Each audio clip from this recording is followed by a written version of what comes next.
Can I just confirm that you can hear me? We can hear you. Can you hear us okay?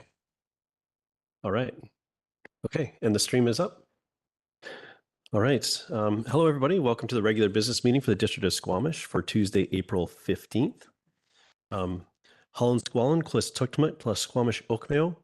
As always, we're gathered to do our work today on the traditional and unceded territory of the Squamish Nation.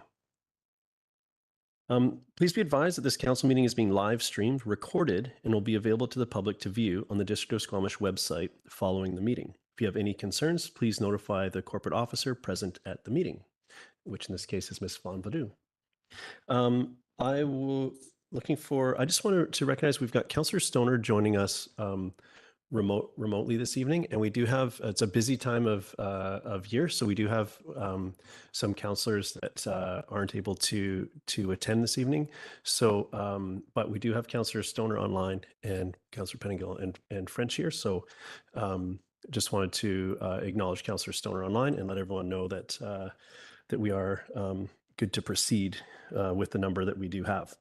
So I'm looking for adoption of the agenda, please. Moved by Councillor French, seconded by Councillor Pettingill.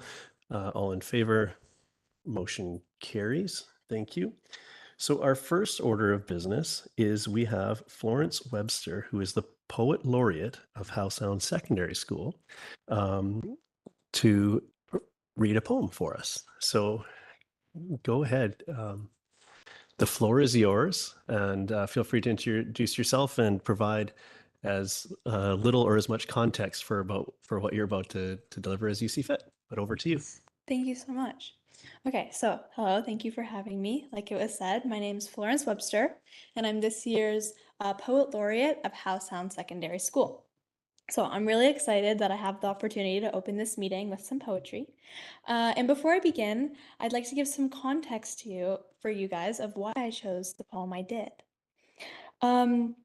So while Squamish is incredible at youth outreach and keeping youth involved, I've noticed that teenagers still face being underestimated and misunderstood by adult peers. I think a common misconception is that teens can't express themselves with as much expertise as adults, but I'd argue that they can. They just speak and think a little differently than how most adults do. While teens aren't experts at everything, they're specialists in many unique, overlooked things, such as the feeling of life beginning and ending at the same time. The experience of feeling such massive existential emotions so constantly influences so much of how teens interact with the people and things around them. And I feel like adults tend to be more disconnected from that, which makes it a lot harder to get on the same page with them. I know how much this council loves to work with young adults, and so I thought that this poem, while I originally wrote it for older teenagers, could be interesting for all of you to hear, and I hope that it may help you understand us in a bit of a new light. So this poem is called For the Newly 18-Year-Old. Some days feel like poetry, and as April thaws the earth, its heart warming like the meat your mother leaves to defrost on the counter, you realize your negligence to notice the poetic, and you wonder what else you may have missed. Anticipation hangs above you like witch's hair lichen on fairy tale trees. It hangs like your future, strange and unbelievable as whalebones in the mountains. You cling to pen and paper like they're rafts in swirling oceans, trying to live through this fleeting stage of your life that has a set and fully known expiry date. Your mind is a siren as it shapes then shifts memories you won't know were altered years down the line. Will you remember your final year as a child? When summer stares you in the face like an unusually large doe, the prey animal's presence is unexpectedly unnerving, menacing without malice as it stamps the too dry dirt. Dust billows like smoke, thickening the air, but it stands its ground and the trail remains blocked. Its low eyes watch you tie your shoelaces, the movement strangely automatic, still you behind the action, but subconscious and uncoordinated, only a way to bide your time. For approaching a beast is daunting, especially when you know it to be indifferent to your well-being, even if it has eyes that look kind. You'll have to move soon, or else face whatever emerges when shadows stretch and the sun dips below treetops. But a tickling, scratching curiosity taps your shoulder, wondering if starting down the blocked road ahead is the only way forward. And although you'll wait for the last moment to decide, you already know your choice. So you stray from the path, as the northern hemisphere takes a breath of fresh air and Astra gently smooths your hair. It's a comforting gesture, reminiscent to the hand with cracked nail polish that gave splinters of her life for yours. All your proposals, purchases, and poems seem unapologetically self-indulgent, and they are. Every choice you make is a desperate attempt to observe and document the world around you before you forget. Forget what you're not sure, but it's whatever teenagers seem to know that children haven't learned yet and adults have somehow forgotten. Spring comes, and poetry calls in ways nothing else can, and suddenly you're ferocious and furious, every word a bark before the bite you've been told you'll get from leaving. But you can't seem to brace yourself for reality's alleged sting, because something inside has foolish, unwavering optimism that cruelty is simply poetry that other people have missed. Thank you so much. Thank you so much. That was wonderful. Okay. Yeah, just a huge thank you for coming to spend some time with us and sharing your words with us here this evening. I think that was lovely. So thank you. Yeah. Enjoy the sunny evening. Okay. So the next item on our agenda is unscheduled public attendance. If there's anyone that has a matter that's emergent and urgent in nature, this would be and wishes to address council prior to the next council meeting, this would be your opportunity to do so. Okay, come on up. And so just a quick process thing before we get going here is we need to, it's a two-part piece. One is to say what you'd like to address council about and why it's urgent. And we need to stop, and council needs to vote on whether they would like to, whether that meets the threshold for council. And then should that be supported, then I'll run through what happens next. But your first bit is why, what your matter is and why it's urgent in nature and should get some attention here this evening. So I will turn it over to you. And if you could start by with your name and neighborhood or address. Yeah, my name is Alexander Dixon Johnson. I live in Squamish. And what I think is of an urgent matter this evening is what I would describe as predatory fraud being committed by the provincial government. This impacts over 5 million people, and it's happening every single minute of every single day. And I'll leave it at that. Okay. Thank you for that, council. I'd be looking for a motion to hear further from Mr. Johnston, or not. I'm just curious where we want to go here. Go ahead, Councillor Penningham. I'm just wondering, and I was trying to look it up because we recently changed our procedures bylaw, which sort of speaks to which topics we can hear from, I think. So I'm just wondering if we can get a refresher on that. Yeah, thank you for that. We're going to quickly check to make sure we have some policy around things that are inside of our regulatory authority, which is where the question is coming from. But I'd like to just make sure I have that language, that clarity clear. I can see a race between our legislative services team to see who's going to get there first, but go ahead. I just want to confirm that you're referring to section 10.1 that specifies when requests to speak as under unscheduled public attendance may be declined by council at their discretion. Yes? Okay.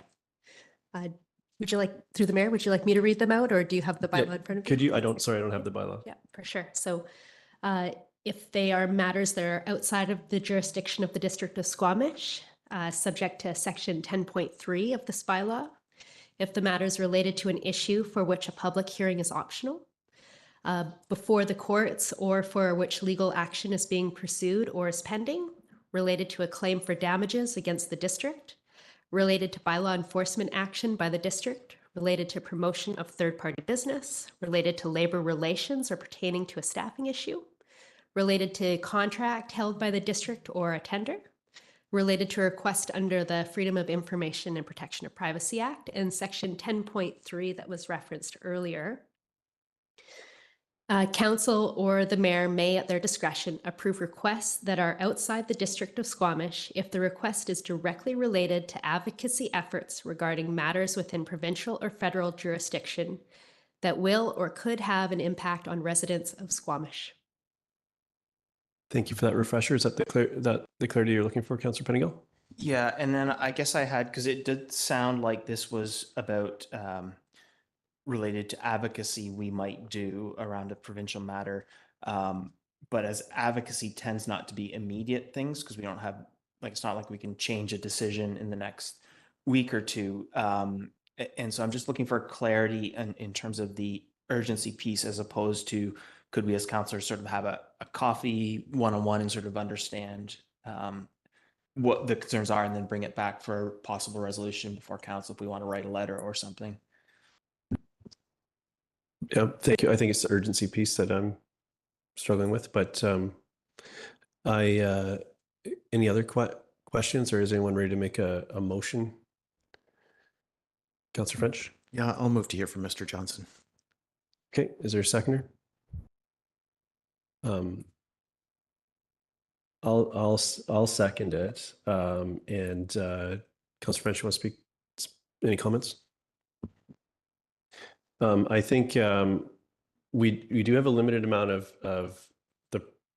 we work in a very tight procedure here. We do have a very small amount of time for this particular piece, which is unlikely to get through the entirety of your concerns, but I'll support sort of surfacing those. But I think that Councillor Pettingill's suggestion is likely the path forward to actually have some impact here would be some offline conversations and figure out what a more appropriate way to address your concerns are. But I'm happy to hear what we can in the time we have allotted today, which I believe is we'll go to the vote first, and then I'll give you the amount of time that you have. Any other comments on this? Yeah, go ahead, Councillor Stoner. Yeah, thank you. I won't be supporting the floor. I appreciate you being here this evening. I don't think the matter is as time sensitive in terms of the 2-week time frame that we typically require. I'm happy to follow up with you by email or have a coffee and figure out the best route forward. But I don't think that this is the best route is unscheduled public attendance this evening. Thank you. Okay. Okay. I see no other hands for a comment. I'll call the question. All in favor? And opposed? Councillor Pettingill Stoner oppose. And in this configuration, a tie vote is a fail. So unfortunately, we won't be able to entertain your request this evening. However, I've heard I've made the offer in the past, and I've heard other offers here today to meet with you individually and see if we can chart a path forward for you on to have these concerns addressed. So thank you for coming this evening, but unfortunately we won't be hearing from you on the unscheduled public attendance. Okay, thank you. Thank you. So next item of business is development permit DP number 612 for 38201 Westway Avenue. And as staff get situated for that, I'm just going to run through. So the proponent and members of the public will be given an opportunity to be heard with respect to council's consideration of development permit number 612 for 38201 Westway Avenue. And but first, we're going to go to staff for a presentation, and then we'll open up to the public, and I'll have some more instructions on that when we get to that portion of the evening. So first, we'll receive a presentation from staff, some questions from council, and then we'll open up the floor to the public should anyone wish to speak to on this matter. So I will now turn over to staff to take us through the presentation. Thank you. Good evening, Mayor and Council. Phil Gibbons with the Planning Department. As you mentioned, I'll be presenting on development permit DP000612. This has variances and for the property at 38201 Westway Avenue. And this development permit was presented to council previously for decision at the January 7th, 2025 regular meeting, where it was referred back to staff. The applicant has since made some changes to the application and provided some additional information for clarification based on the questions and comments from council at that meeting. And this presentation provides a general overview again of the proposal for reference, and it concentrates information on the changes and issues raised by council. So the subject site, located at 38201 Westway Avenue, and this parcel is irregular in shape and has two narrow frontages on both Westway Avenue and Maple Drive. The current uses on the site include a mixed-use building to be retained as shown on the drawing, and an attached commercial building to be demolished, as well as associated parking. The proposed building locations are shown on this context plan, and there's no proposal to develop any other part of the site at this time. And on the left of the slide, you can see the applicable land use regulations, and the applicable development permit area are DPA 1, 2, 3, and 11. And this development permit for you covers the form and character development permit area 3, universal guidelines. And the application is exempt from development permit area 1 for environmental protection, and a flood covenant is required under development permit area 2, and a wildfire hazard covenant is required to address wildfire hazard conditions under development permit area 11. And so the proposed development consists of a 6-story mixed-use building featuring commercial space at grade, 4 levels of residential with 45 units, and a rooftop amenity area, which is both indoor and outdoor. That's the 6-story, and surface parking is provided. The development is a purpose-built rental. It will be secured in perpetuity, and the commercial space at grade includes 3 new smaller units to replace the existing larger unit. And the building's appearance is defined by the use of cedar cladding and vertical piers, and the use of metal flashing in light blue, and the several window references the form and character of the existing building and creates some visual interest. The form and character has been reviewed against the development permit area 3 universal guidelines, and staff consider the proposal to be supportable as the guidelines are largely met. So there are 4 zoning bylaw variances requested as part of this application, and they'll be shown on the following slides. Firstly is a building height variance from 10.68 meters to 20.57 meters, and this is requested to facilitate an enclosed amenity area. And staff support the proposed increase in building height as it allows for retention of the ground floor commercial and provides for 100% market rental housing project, whilst also allowing for more compact development on part of the site. And this is without requiring the redevelopment of the entire site to use the available density. Since this project was last presented, the applicant reviewed the design to look for opportunities to reduce overshadowing impact. The roof overhang on level 5 has been reduced by 2 feet, which provides a small reduction in shadow impact. The applicant has also provided a shadow study to help quantify the impact of the proposal on the adjacent townhouses. And this study compares the impacts to the windows and the backyards at the equinox, as well as summer and winter solstice. For the windows, it shows that 1 to 2 hours of impact for 7 to 10 of the windows across the studied time periods, and the impact on the backyard is shown to be limited to townhouses 1 to 3, where they will lose 1 to 2 hours of sunlight around the equinoxes, but will experience no change to solar exposure around each solstice. The second and third variances are shown on this slide. So the second one is to reduce the usable open space from 30% of the lot area to 312 square meters. This lot is already developed and partially constrained by the riparian area along the northern boundary. And given that only part of the lot is being redeveloped, stuff out of variance a variance to the requirement is reasonable.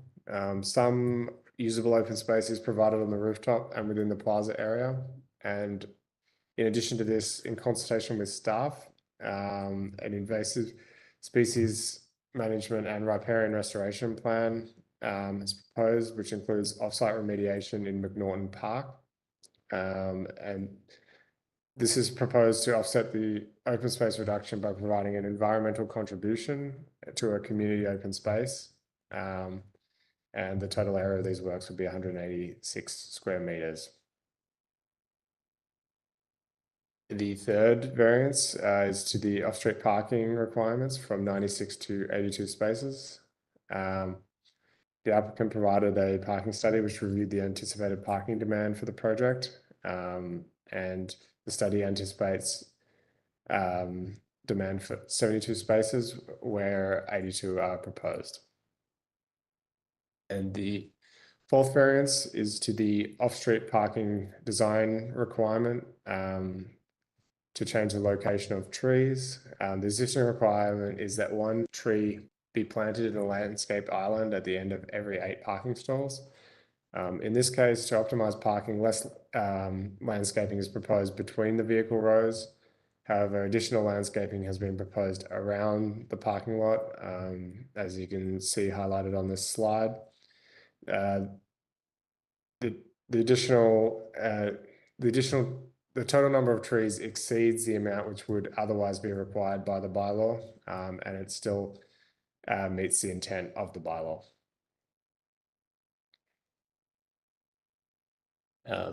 Other issues raised at the previous council meeting include riparian considerations. So despite the site's proximity to the watercourse on the north, the proposal is exempt from development permit area 1, as the new building will have the same footprint as the existing building, and the ministry has confirmed this assessment is correct. And environmental protection covenant will still be required for the protection and restoration of riparian areas. And the applicant has also amended the riparian fence to the north to make it more robust and give more protection to this area. Council raised concerns related to tenant displacement if the existing building, which was to be retained in this proposal, is ever redeveloped.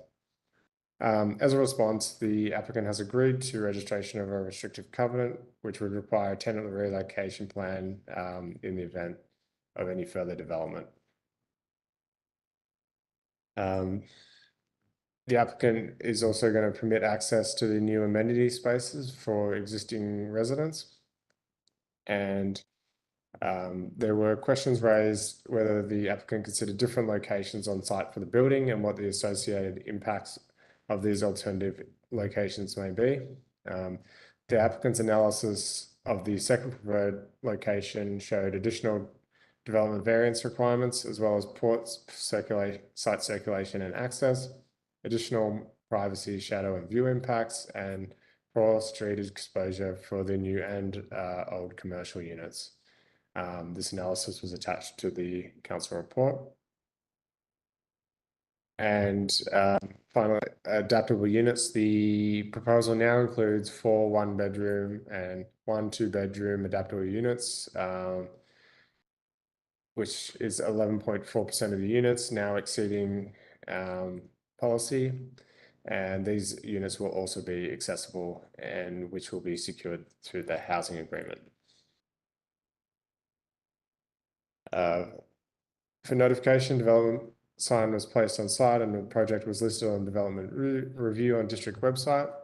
A public information meeting was held in November 2023 and notice was delivered to properties within 100 metres for both instances that this development permit has been presented to council. The table on this slide shows the proportion of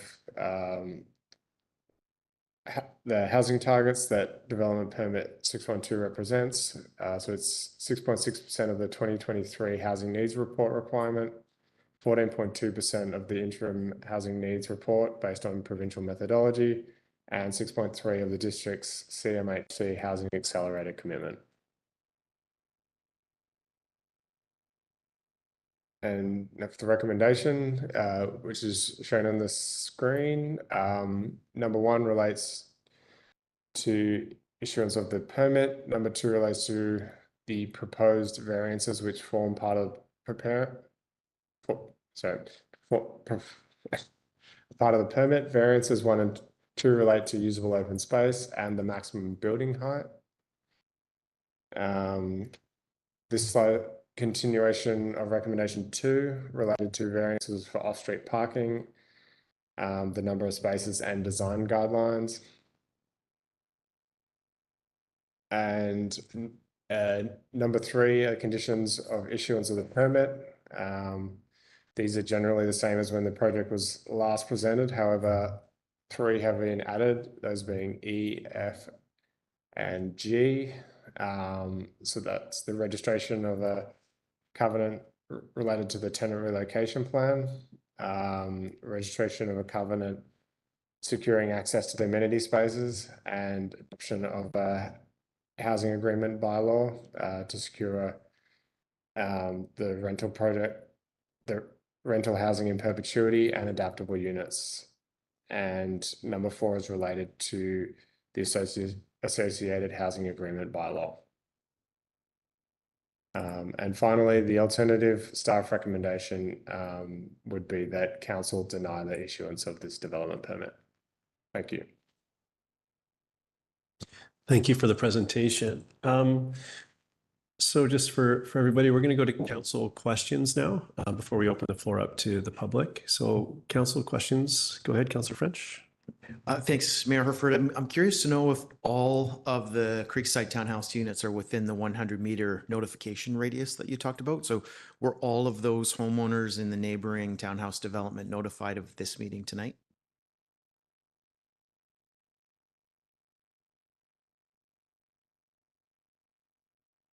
Through the mayor, if you can give us 2 minutes, we'll look up that answer. Okay, I'm going to we'll attempt another question just to see if if they start stacking that you need that, then we can give you a break for that. But go ahead, Councillor Penningill. Yeah, thanks. So there's a few variances for a development permit, which is only for essentially one structure on a site which may have future development. So with these variances, do they sort of constrain or instruct future development, or that would sort of reset when a new application for new building were to come in? That would go back to sort of what the current zoning is, and these DP variances wouldn't apply sort of to a future building. Through the mayor, they'd effectively be reset. The variances are tied to a set of drawings which are approved through the permit.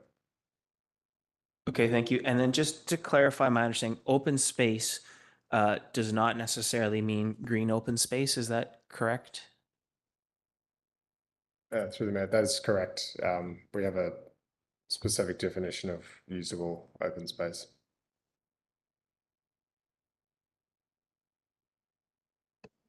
Can I just clarify from a Councillor Pettingill question? Yeah, absolutely. I was just pausing to see if we had an answer from the first one before I recognized your hand, but go ahead. Thank you, through the chair. On the question of like whether things reset, This development permit, though, basically uses all of the gross floor area that can be built on this site. So any future build would require a rezoning. Is that not correct? Yeah. Through the mayor, unless the other existing building was demolished and could be rebuilt to a similar size using that area, otherwise a rezoning would be required.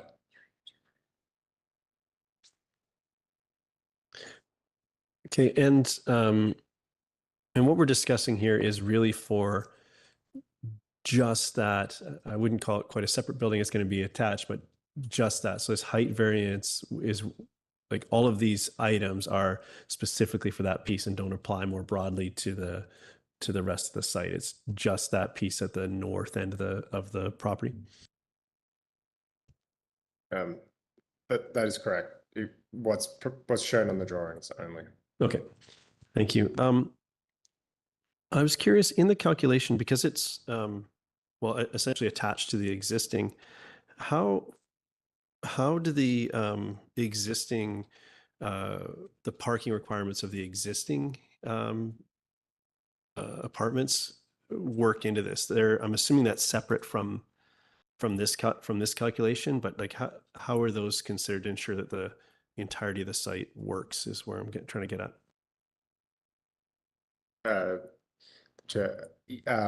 They're included in the calculation. So they have a parking requirement, I believe for those would be 2 spaces for each unit. So that was considered as part of that calculation for the site. Okay, thank you. And it looks like we have an answer. Yes, I'll go back. And this is the answer to Councillor French's earlier question around notice. Correct. Thank you. Through the mayor, the adjacent townhouses are entirely within the 100 meters and all did receive, or notifications were sent to all of them. Thank you. So I was curious on the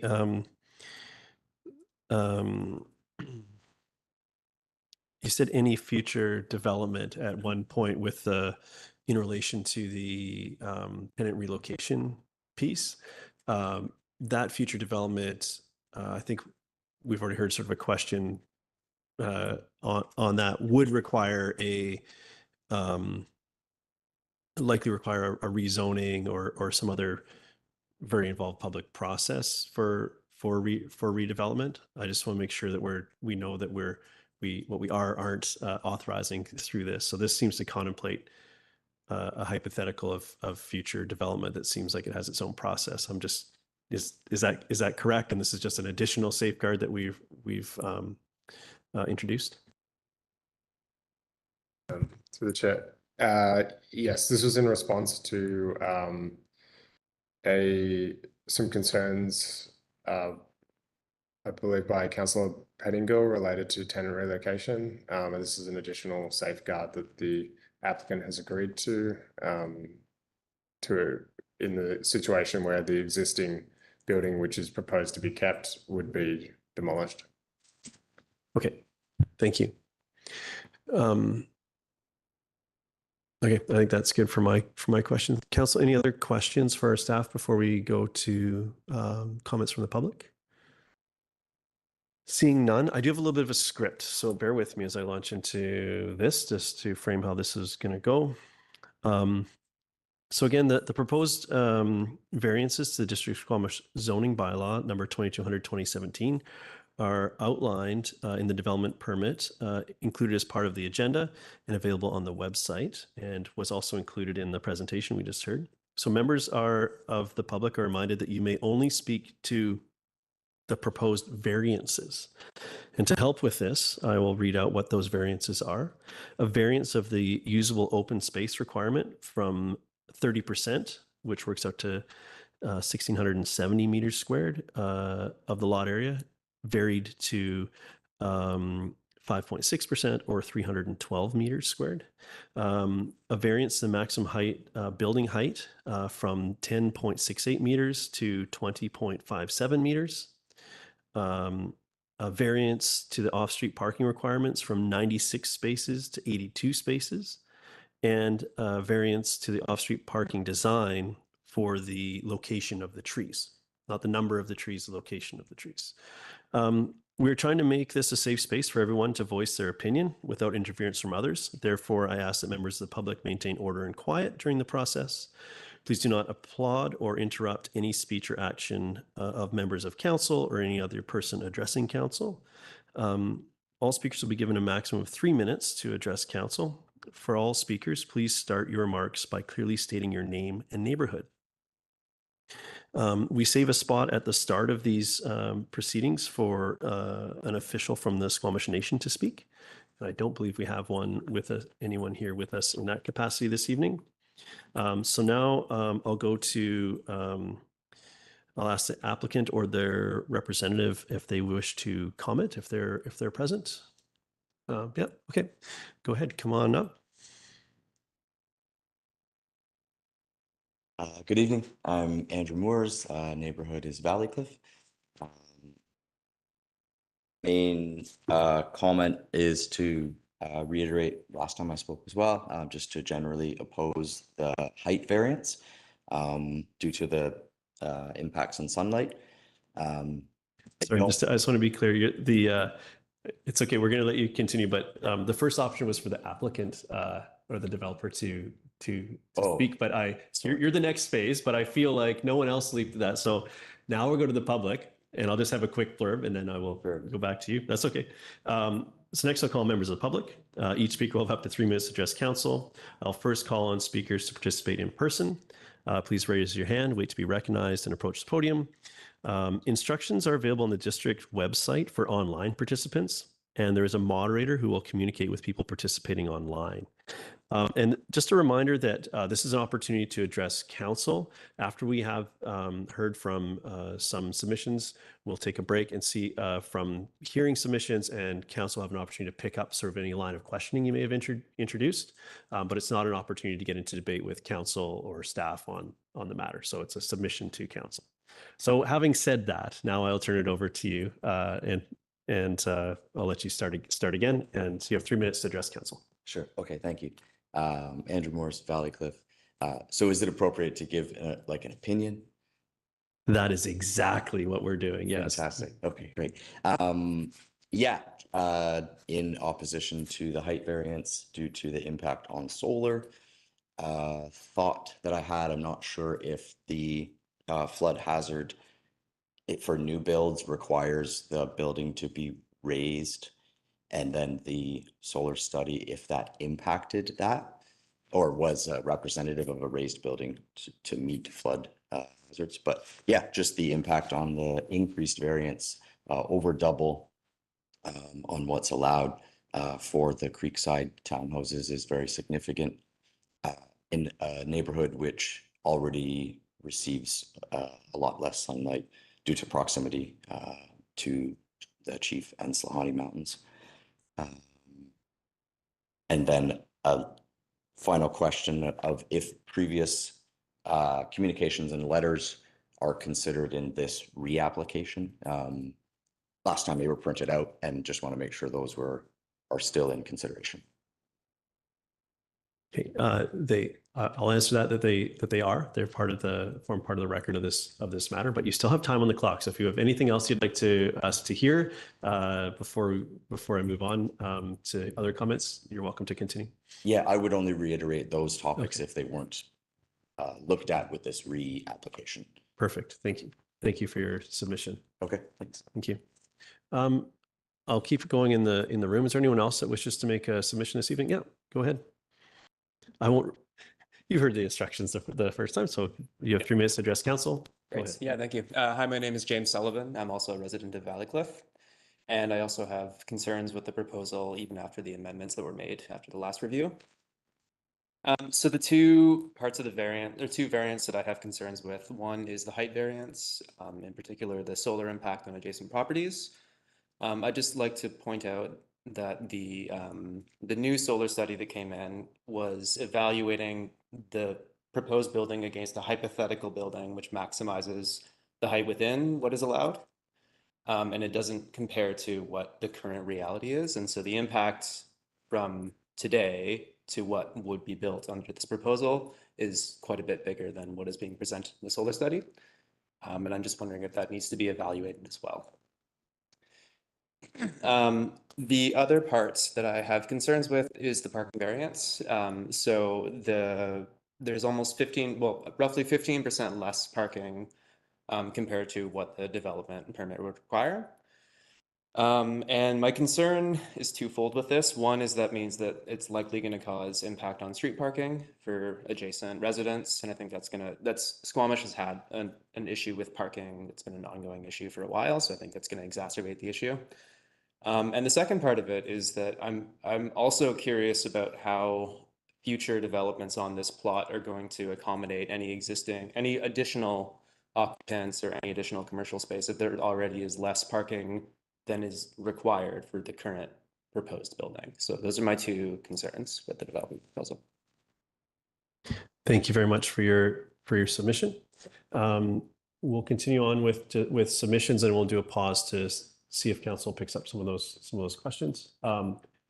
Is there anyone else? I don't see anyone else in the room to make a submission. I'll just go to our online moderator and see if anyone is participating online with their virtual hand up. Nobody with their hand up right now. Okay, so I'm going to go to council. I'll just remind anyone online that wishes to participate and to make a submission. The instructions are up on the screen. So we will go to some questions of council, and I'll go back to the online folks just to see if they needed that reminder to raise their hand. Oh, there are their instructions showing in the room now. Council, any questions come from? I have a couple, but someone want to start with this? Yeah, go ahead, Councillor Pettingill. Yeah, just through you to staff, clarity on the solar study that it evaluated shading against current development and whether or not that is our standard practice as opposed to potential buildable sort of layouts of a zoning. Yeah, could staff comment on the solar study? I know the original solar study had the original built space, the allowable built space, and the proposed. It was sort of different color coded. It was a bit confusing to read, but it was there. But this additional one went into that only the second space of what was allowed to what is being varied to. So can you speak to the not normal practice and what we are seeing there? Through the chair, yeah. So the additional solar study that was provided as part of this agenda package was a comparison between the maximum allowable height under the zoning and what is proposed to do that comparison. As the mayor alluded to, there was a previous different shadow study done which showed the existing state versus the maximum allowable height under the zoning, and then also what's being proposed today. I guess both of those shadow studies were in excess of what we'd call typical shadow studies, which are much more limited. So there's no real defined scope for what that would look like. It was up to the applicant chose to provide some additional information. So yeah, there was no specific scope on what that would look like. Okay. Thank you for that. Any other questions from council? Yeah, Councillor Stoner. Thanks, through the chair. I'm just wondering if staff can remind me how many rental units exist in the portion of the building that is proposing to be left standing. Through the chair, there's 8 Okay. units, I believe.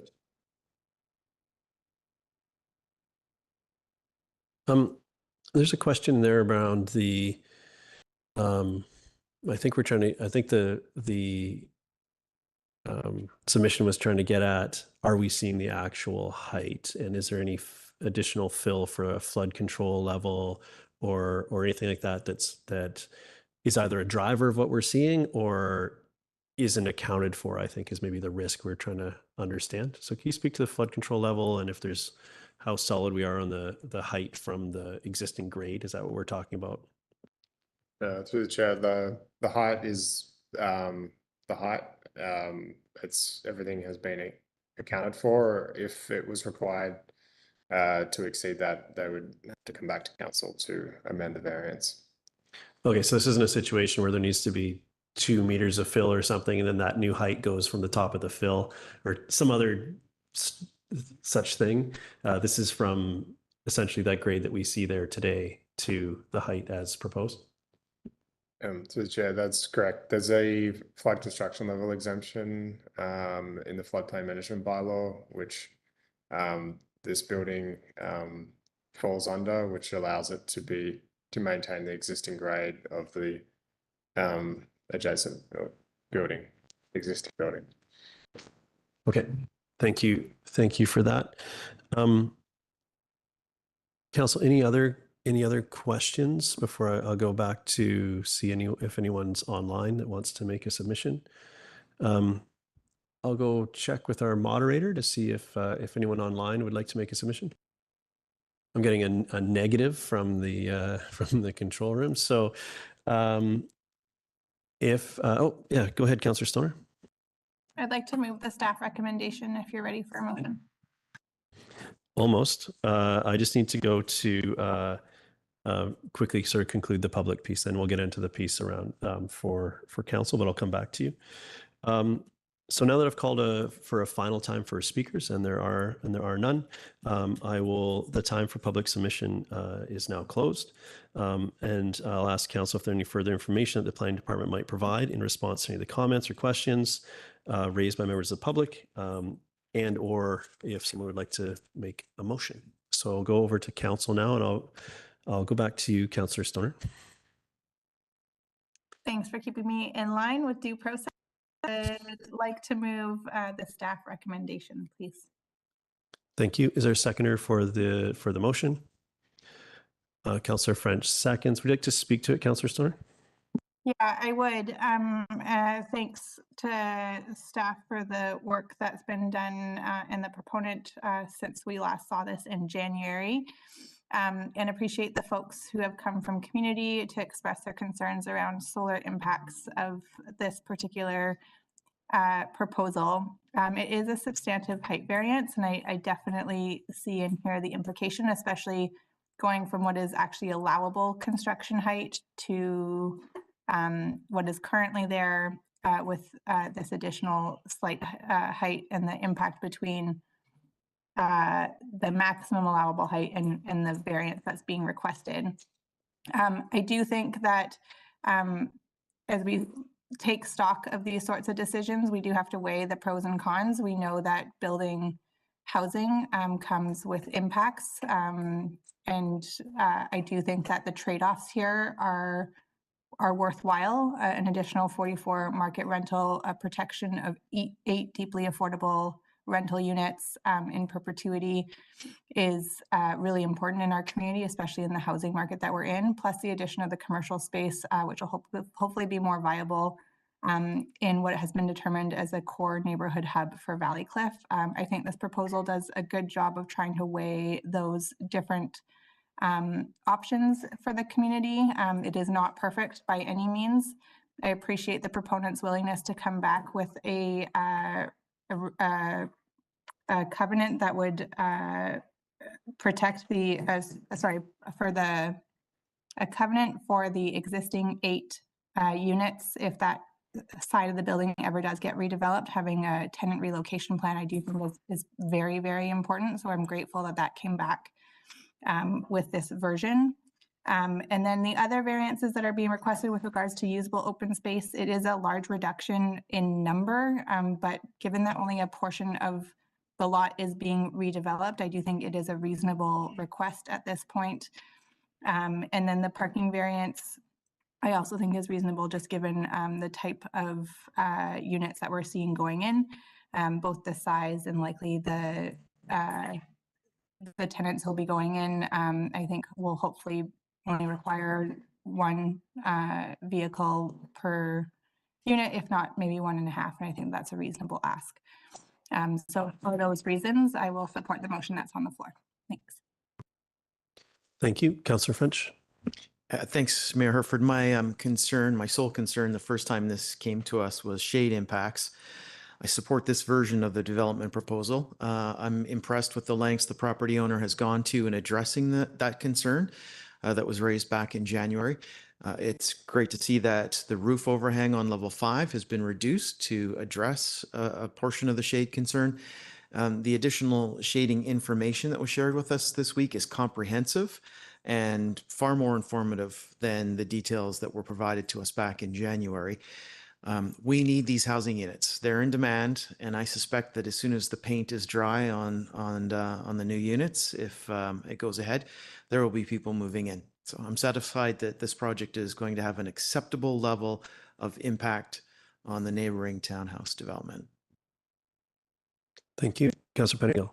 Yeah, thanks. My colleagues have been quite thorough and have touched on a lot of what I wanted to say, so I'm not going to repeat that. But I will say an additional piece that was important for me is the clarity that, because it is only a portion of the site that is being developed, and so ensuring that when the rest of the site is being redeveloped, we can have another sort of more holistic look at open space and so on. Those pieces gives me some comfort about adapting as this moves forward.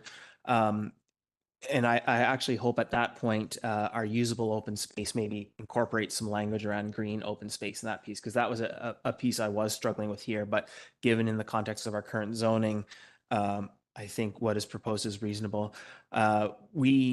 With parking, the mode shift we need to hit to manage our transportation costs, quality of life, all those things is very clear.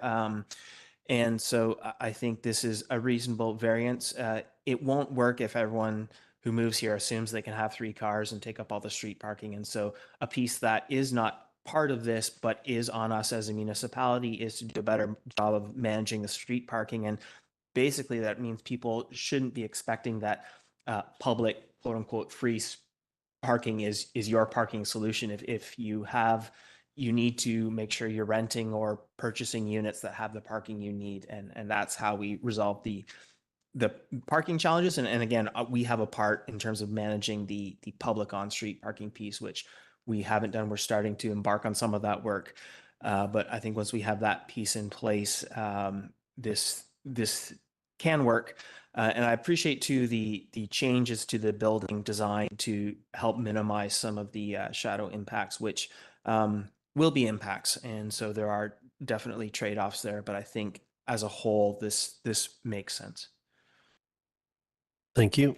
I'm speaking in support of the motion. I think for a lot of the reasons that my colleagues have outlined, but one of the pieces for me is the protecting the tenants that are in the building, the existing building, both from a residential and a commercial perspective. So this proposal, and I think really why it's got this far, it really is that how can we add to our housing stock and our commercial spaces in the form that will work and will without disrupting the existing tenancies. It's really challenging to I appreciate the relocation plan language for those units should it ever redevelop. I think we've heard redeveloping of these other spaces probably more often than it really deserves in this conversation, because that may not happen for any length of time. So it is a hypothetical, and it would require a large process to do that. However, in this process actually aims, to me, achieves anyways, not disrupting those tendencies, actually increasing that experience with the access to the amenity space, which is a new development in this, or a new piece of this time around, or some clarity at any rate. As well as not disrupting the businesses. Like tenant relocation for residential is really, really challenging, but it's really hard to relocate business for any length of time, and that could cost those businesses. So this is supporting those services continuing to be provided to the neighborhood as a whole as the site redevelops. The concerns around the shading are very real. I think when I first saw this development, that was one of the first things that came to mind, knowing that there are at various points of the year some restrictions, we'll just say, on the sunlight available. I do think that the going above and beyond on the shade study to really add the clear understanding of the choices that we're making and to articulate where that impact is going to be was helpful. And there will be an impact. I don't think it's as and I had the similar questions around like the comparison of what's there versus what's proposed. And I think what's allowable is really important. So there was a mix of metrics that were covered in different pieces of the shade study, but that's also the most in-depth shade study that I've ever seen in my time in these chairs. So and it allowed me to, I think, well, some clarity to the community, but also really articulate what it is going to be and what it isn't going to be. And for a lot of the time, there's not an impact, and there is some impact at various points of the year. But I think on balance of our housing needs, protecting the housing that's there, protecting the tendencies for the businesses that are there, I think this is a supportable path forward. I think, and I'm really happy to see the piece around the improvements to McNaughton Park. I think it's really challenging to find ways to fund and execute these projects of dealing with invasive species and doing some revegetation work. And that is also to the benefit of the entire community. So I think this will be a very vibrant, it already is a very vibrant area, but it'll add to the vibrancy of the area. And the largest impact is likely going to be through the construction period, as it often is. But as others have said, as soon as these are complete, we're going to have some new residents of Valleycliff that are going to take pride in the community and really add some texture. So I'm on balance, I'm supportive of this and look forward to it coming to fruition. So with that, I'll call the question. All in favor? Motion carries. Thank you very much. Council, I think what we'll do if, so I've got a few scripts in front of me here.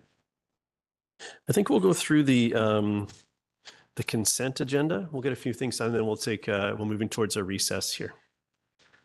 So next up, we have the consent agenda. Is there anyone who'd like to pull anything from the consent agenda? Yeah, go ahead, Councillor Stoner. Can I pull item D1, please? The memo. Beat me to the punch, but yes, absolutely. Anyone else want to pull anything else? Okay, so I'll be looking for someone to move the consent agenda minus item D1. Moved by Councillor French, second by Councillor Stoner. All in favor? Motion carries. Thank you. And then is there a presentation on the housing? Yeah, okay. So we'll do this. Let's do this. We'll do the consideration of first, second, and third reading for the housing agreement related to the development that we just discussed, and we'll go through the adoptions and we'll stop for a break. So we don't have a presentation on this matter, but this is where we capture some of the commitments that were made in that development permit. So I will move that if there's a seconder. A second by Councillor French. And again, this is easy for me to support. This is really where we capture the commitments that were made, some of the commitments that were made in our the discussion that we just had. So happy to support. Anyone have any comments on this before I call the question? Seeing none, I'll call the question. All in favor? Motion carries. So next up, we have some adoptions, and as per our normal practice, we don't have any presentations on these. So we'll go through them. First is District of Squamish zoning bylaw number 2200-2011 amendment bylaw, and this is pertaining to 39210 Discovery Way. Moved by Councillor French. I'll second that. All in favor? Oh, sorry. Comments? Yeah. Yeah, I will not be supporting this. I did not support this when it came through earlier. As the forest pipeline has become more certain, our responsibility is managing the land planning and the risk that goes with that. And I don't have yet the information to know that increasing the density here is at an acceptable level. And so without that, I don't find myself comfortable supporting this. Thank you. Thank you. Any other comments? Seeing none, I'll call the question. All in favor? And opposed? Councillor Pettingill opposes. Motion carries. Next, we have District of Squamish 2025 to 2029 5-year financial plan, bylaw number 3137 2024. This is the amendment bylaw that is the carry forwards, and it's bylaw number 3149. I will move that. If there's Councillor French seconds, any comments? Seeing none, I'll call the question. All in favor? Any opposed? Motion carries unanimously. Thank you. Next, we have District of Squamish fees and charges bylaw. This is relating to credit card surcharges, airport filming fees, and general amendments. It's bylaw number 2007, and it's amendment bylaw 3143 2025. I will move that. If there's a Councillor Stoner seconds. Any discussion? Seeing none, I'll call the question. All in favor? Motion and opposed. Motion carries. Thank you. Next, we have the District of Squamish Municipal Ticket Information Bylaw, number 1832, 2024 amendment. This is airport, solid waste, and single-use items. And this is bylaw number 3147 2025. Moved by Councillor French. I'll second. All in favor? Any opposed? Motion carries. And then our final adoption is District of Squamish Notice Enforcement Bylaw, number 2418 2015. This is an amendment bylaw. It pertains to airport, solid waste, and single-use items, like the one before it, and is bylaw number 3146 2025. I will move this. Is there a seconder? Seconded by Councillor Stoner. All in favor? Any opposed? Motion carries. Thank you. Council, we'll take a break and we'll be back in 15 minutes. And we'll continue with item 8A1, which is the Community Climate Action Plan update. So we'll recess for 15 minutes and we'll see you back shortly. Thank you.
Hello, welcome back.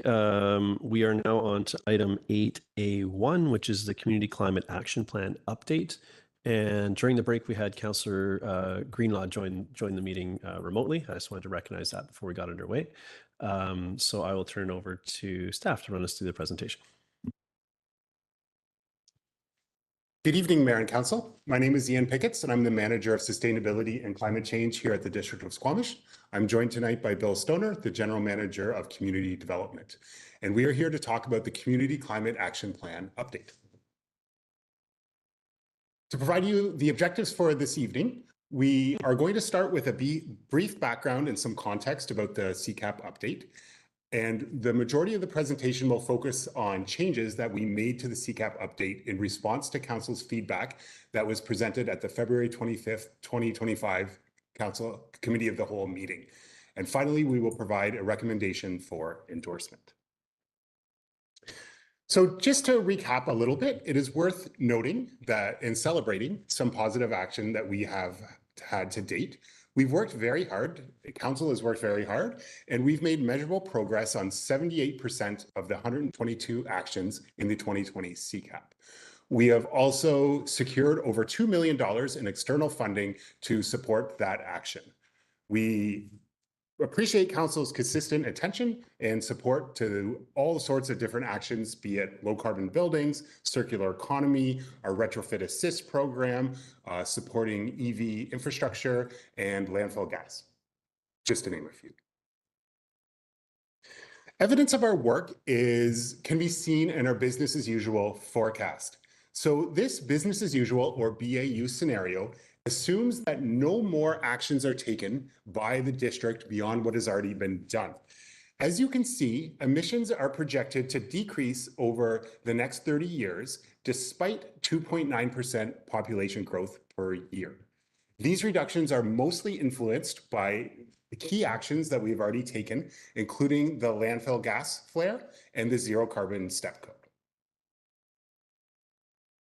The CCAP update scope was approved, and just to go over it, it is focused on the mitigation of community emissions, and additional areas of scope that we brought in for this iteration was the more explicit inclusion of embodied emissions and beginning to seriously consider renewable energy generation.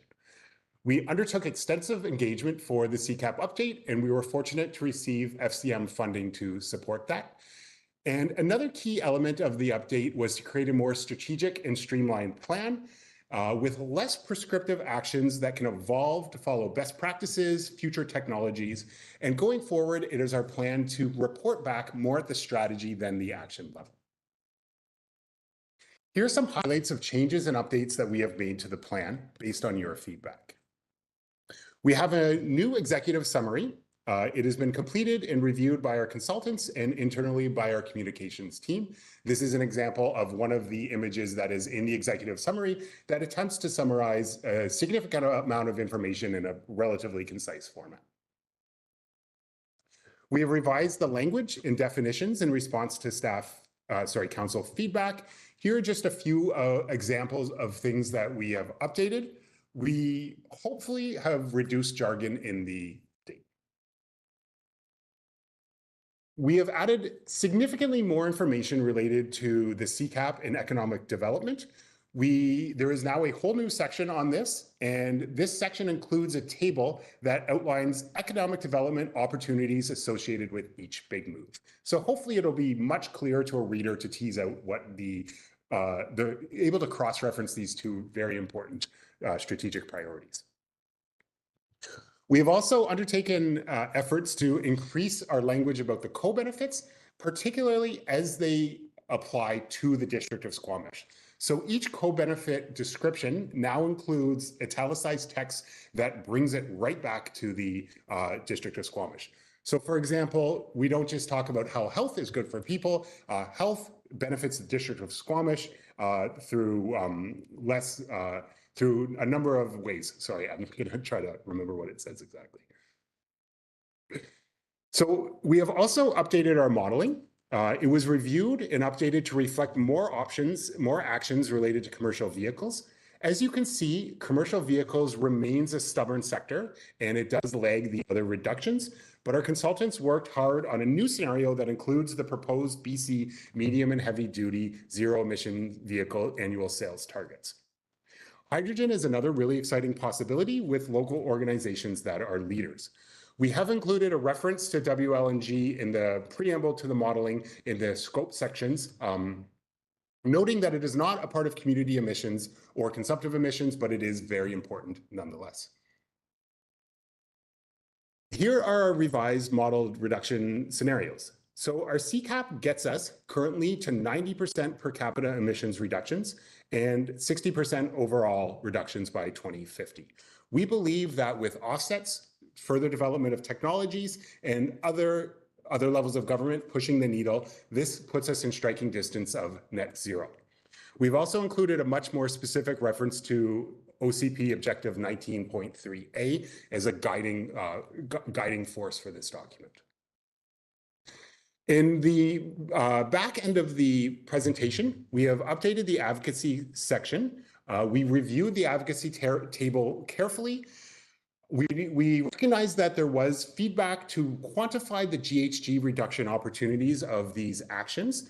We attempted to do this, but very quickly ran into trouble. The actions are very different from one another, and it became very stubborn to do this right from the beginning. So we went from starting to diagnose them as very large, medium, and low, but we felt that unduly kind of undermined some of the actions that were identified as low, which also have many other co-benefits and might still be a priority for council. We did add several newer actions related to forestry, related to business, related to major industrial projects. And what we did do is we put at the top and bolded the main actions that have the highest emissions reduction potential. We do not want to get too prescriptive on the advocacy, as these are ultimately council priorities. We have added a new punchy conclusion, and although this wasn't edited, the whole document was itself edited. A number of us went through it. I was loath to find, Councillor French, that we did find a couple at the last minute, but we will endeavor to fix those up, but do appreciate the helpful feedback on that matter. This brings us to our recommendation that Council endorse the Community Climate Action Plan. Thank you very much. We look forward to questions and discussion.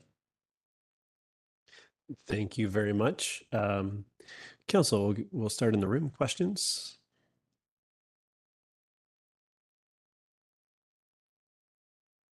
Councillor Pettingill, go ahead. Yeah, thanks. And I appreciate this. And I do think in particular the focus on less prescriptive actions and being clear, the IPCC is pretty clear on what we have to achieve. And so not sort of constraining ourselves on the tools we take and being able to adapt, I think is important. And I'll actually come back to that. But one thing I want to pick up on, I saw a wood fiber emissions number was added, but it was an 80,000 ton per year number. And we didn't talk about it at the committee of the whole. I believe we previously discussed this. And my recollection at the time was that we, or me at least, expressed a preference for a number that had gone through some sort of provincial review, had public scrutiny and so on. And so I'm wondering, and my recollection was that the 80,000 number is a proponent number that hasn't gone through that review. And so I'm just wondering if we can speak to that. And my concern and maybe my suggestion is that we use the sort of more, I don't want to say endorsed number, but reviewed number. Through the mayor, thank you for the question. So based on the feedback of the committee of the whole meeting, I went and personally researched and found the updated emissions estimate value for WLNG. And this was a value that was submitted to the government in response to their request to make a viable carbon neutral plan. So this reflects updates from the previous submission to the environmental assessment. This number, the number that I found was 83,374 tons of CO2 equivalent per year. It is different than the value that WLNG themselves put forward, which I believe was about 68,000 tons per year. So this value was submitted and verified by a third party company known as Brightspot. I had our consultants look at it, and they not validated, but they believe that it was a reasonable estimation. And the reason the emission value has gone down is to reflect actions that WLNG has done toward a carbon neutral facility. So we believe that this is the more up to date number. And I attempted to kind of caveat the statement in the report by saying that it is over 80,000 tons of CO2 equivalent per year. So this number wasn't verified by the BC government, but it was submitted to the BC government, and it was calculated by a third party. So we decided to go for that. Yeah, go ahead, Councillor Pettingill. Okay, and would that have been inclusive of Fortis's gas compressor on the site and excluding the offsets that wood fiber is claiming, which are not actually in the district of Squamish? Through the mayor, I believe that the offsets that they intend to claim make them net zero. They are making a claim of being net zero on operations, and that includes offsets. And we decided definitely not to include that. I will have to get back to you. We'll have to look into that more about the gas compressor. I do not remember offhand if it includes it. Councillor Pettingill, just to orient the rest of council, maybe is it the inclusion on page 13 of the CCAP, which is page 175, I think it is, of our addenda? Like, is that what the area that you're exploring with this line of questioning, or is it somewhere else in the or is it elsewhere in the document as well? I just want to make sure that I understand the context. And yeah, so we had that 80,000 number. I think we had a previous discussion. Our prior CCAP talked about 129,000 tons, which had come from wood fiber submissions, gone through the provincial scrutiny and public scrutiny and so on. And so I have a bit of discomfort from more of a proponent claim, and so wanting to understand where this number has come from and what sort of validation but it was in that location. This is what I mean. Sorry, I was just trying to is it discussed elsewhere? Is that number appear elsewhere in the document? I can see it here on. No, you're correct about the location. That one spot. Yeah.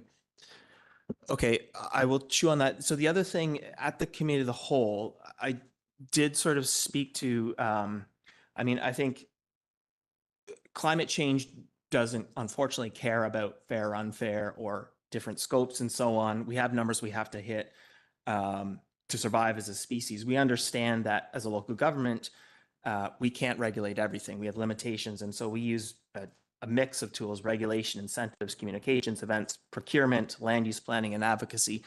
And in the advocacy piece, there was a fairly direct request that table 6, and then that specific page number was given for that, but the charts, which are currently figures 10 and 11, include lines for consumption emissions and wood fiber emissions. And so I'm wondering what we need to do, or if I can provide clarity so we make sure we get that information in that table and those charts. And that's really an advocacy piece for us, where that is our only tool to be able to show sort of what we are able to do with where we have regulation and tools and so on versus the gaps that's left because we cannot regulate wood fiber, for example, or consumption emissions. And so when we're talking to ministers and so on, being very clear about here's the difference and have a very explicit A/B as opposed to sort of buried in the text somewhere else in the report. And so how do we make sure we get that information in those places? To the mayor, thank you for the question. And we did look at that feedback very seriously, and through a number of iterations, we do acknowledge that it kind of meandered further from what the initial request was. There was a few different requests on that matter, but we did take it very seriously. But we do acknowledge that what we ended up with was further away than you had articulated. So there are a few reasons we ended up putting it, highlighting it in the scope section, because as a way to acknowledge that it is serious, and we actually added more text saying these missions are very serious, but they are not within scope of this particular document. And then so within the business as usual estimates, we can't really put it because they're projected emissions to happen into the future. So that adds a level of uncertainty to them. And we did not feel comfortable putting them in the scenarios because the scenarios are specific to community emissions and community emissions reduction as driven by the big moves of this plan. One thing, we can chew on this for a long time, but maybe I'll save you a lot of preamble. One thing we talked about with our consultants is maybe it would be a good idea for us to add a more detailed, explicit table in the advocacy section that, and I believe that your intent is to be able to very clearly show industrial emissions, community emissions, consumption emissions, to be able to communicate that externally. Is that correct? Would that maybe be a way to not muddy it into our scope, but to have that as a clear reference for you? Yeah, go ahead, Councillor Pettingill. I guess I would suggest it's maybe not in our regulatory scope, but it is in the scope of things we have to achieve, as the OCP 19.3 sort of says, like we have to get 45% across the board. But to your point, if we want to sort of have figure 10 and 11 and table 6 focused on the pieces where we have regulatory authority and have sort of a duplicate set that layer in the additional numbers, so a second copy in an appendix or wherever, that would be helpful. But I'm sort of really looking for those clear visuals where we can A/B the parts that we control more directly versus the parts where we are reliant on advocacy and we need the province to very clearly see where the gaps are. And so that could be a solution, I think, if that makes sense. Through the mayor, I think we could work with either of those options. I think our initial thought was adding it into the advocacy section, but an appendix would also, I feel like, be quite tenable.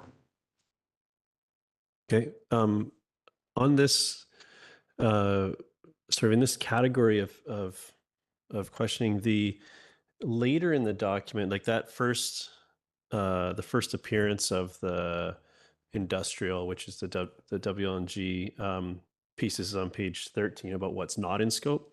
But later on, there's this piece about what is measured in this plan. And I feel like perhaps reiterating that, like maybe even if it's just an asterisk to referring back to what's not covered, or there's even space on the page on that page 13 for what's not in there. If I just went to like what's measured, which I think is how it's listed in the table of contents, it's not clear that, and I'm not saying that it's being, that there's any intent to bury it. I just feel like it lives that same statement is true, like what's not in scope and what wasn't necessarily measured in the plan. So do you see what I mean? I don't know if I've lost you. I referenced a couple page numbers and. Through the mayor, I apologize. Could you? I did lose you a little bit. So okay. Are you working? You're working from the. I'm looking at the document itself, not our agenda package. So it's page 13, I believe. Page 13 is the first place, and that's where I asked for clarity from Councillor Pettingill where you cite the numbers from WLNG. But on page, I believe it's page 23. The heading is Community GHG Emissions Inventory, Modeling, and Targets. And the first header is Inventories, what is measured in this plan? And I just feel like what isn't measured in this plan lives here as well. I think that first page, was it under executive summary or something? The page 13 is,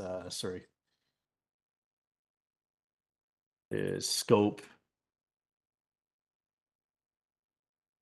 Yeah, and is part of the introduction and scope. But if you look at the table of contents and you're going right to like content, I think it lives there. I don't know that it needs any different phrasing. It could be an asterisk or refer to, or I don't know, whatever's best, but I think it lives there as well. If I was looking at what was included in this thing, I would expect that to be clarified there.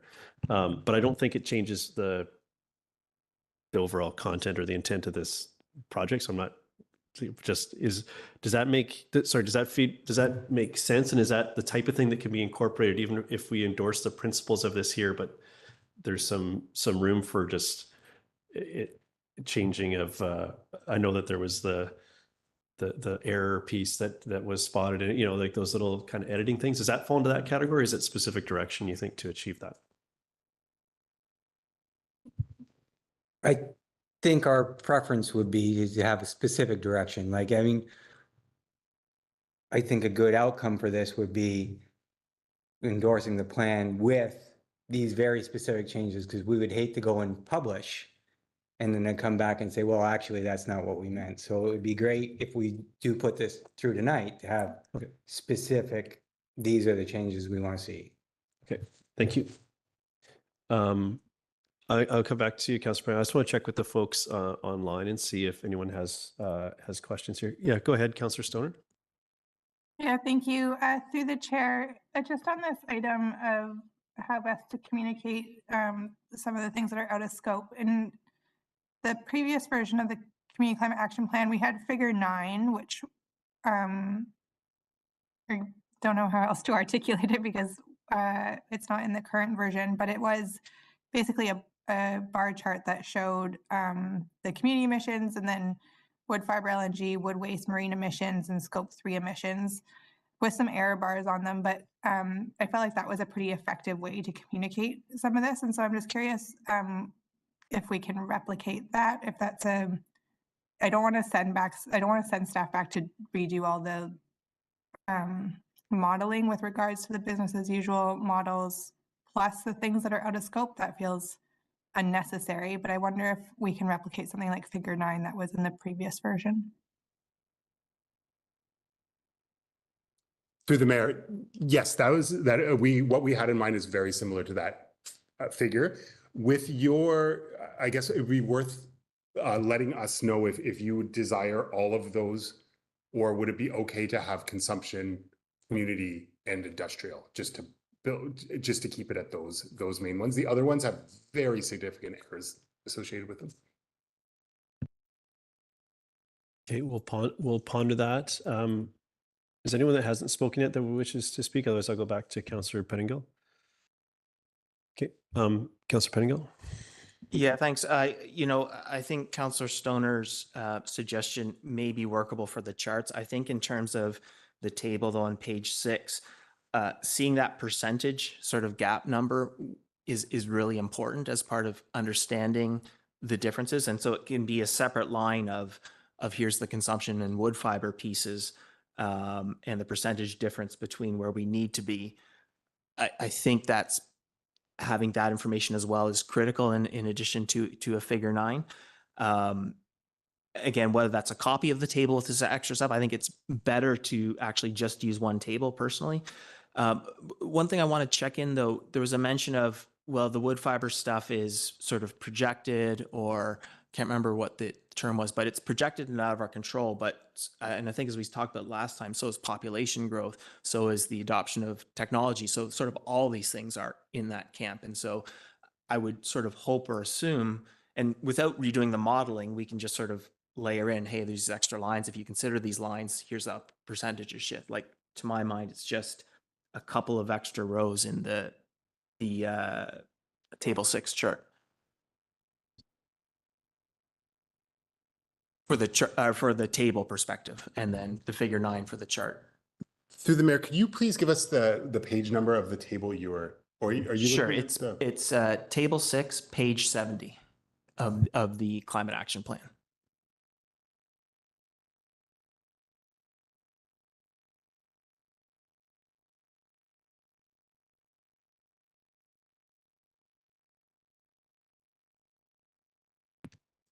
And so through the mayor, your idea would be to include wood fibers emissions in this? Wood fiber and consumption as separate line items. So we've got the sort of the community piece, projections, but sort of so I can compare and contrast if we layer in consumption wood fiber as separate lines, like how does that shift things? Through the mayor, one challenge is that we have, these are detailed scenarios that we've put together that have projected changes over time. And the consumption emissions, we don't have a climate action plan for them, or modeled emissions as they change over time. So My inclination would be to include these as reference numbers underneath or above this, but to have it as part of the chart, I think it would unduly imply that there is a trajectory of emissions of these, and we do not have the information or the capacity to model that change over time. Like if we did that, maybe wood fiber would want to weigh in and say, yeah, our emissions are going to decrease over time, and I don't know if we want to go there. Councillor Pettingill, I appreciate where we're going here. I have a note here about additional language on page 23, similar to what's included on page 13 as one piece. I'm looking for if I think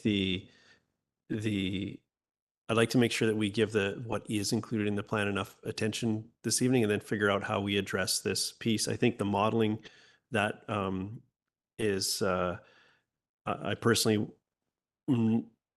adding more complexity around modeling and so on, I think might be too far, but I do think that having this articulated and having that tool in our toolbox to when we go about the advocacy work is appropriate. But I'd just like to, if we could try to turn into some direction where it can be included. And to me, this piece on page 70 feels like a bridge too far, but perhaps an advocacy piece. So if we could explore that, or the pieces that are here, I think there's some important moves that we need to discuss too. So I just wanted that to dump, as it often does. I don't want it to take all of our capacity in the conversation, and we need to work towards a decision. And I haven't heard any dissent on the overall plan. So I'm trying to make sure that we flush through that. But so I have the starting of a resolution that I think addresses some of this, but I just want to put that out to, I guess that's to everybody, but so I'm open to suggestions as to where this information can live, because I agree it's ever present and not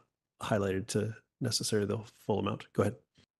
Yeah, well, my suggestion is, and wood fiber, we have a number from them, from the province. It's been reviewed by the province. So I would like to just see that number layered in. If better data comes forward from wood fiber, we can look at amending it. But right now, the proposal, the last one I've seen from the province, is 129,000 tons per year. And so I would put that in for now. And again, if there's more information and new modeling and it's sort of validated, so we can incorporate that in the future edition. I don't think we need to. Does it need to? Modeling. Yeah. So does it? So not in table 6. No, in table 6, and you just see how it flows through the percentages if we assume that's what it is, because these are all projections, right? And if we get better information, then we can update. Just remember that the language, I think, was intentional around more than 80,000, which there's lots of numbers that are more than 80,000. So I think it might capture that. But I think that variability is what that I read into that language. But Mr. Pigott. Through the mayor, one small caution is that if we put the higher number, people could really criticize the plan and indicate that we had a newer, lower, updated number. It is still a very significant number, but people could come back and say this plan is trying to inflate that value for other purposes. It's just a caution that I thinking about when using the updated number, although I do acknowledge that it has not been itself communicated out by the province. Maybe one middle ground is to put the 80,000 number and then add language that it could be up to the previous number. I'm just thinking out loud. Yeah, and I think that yeah, I'll ponder that. I'll go to Councillor Greenlaw. Go ahead.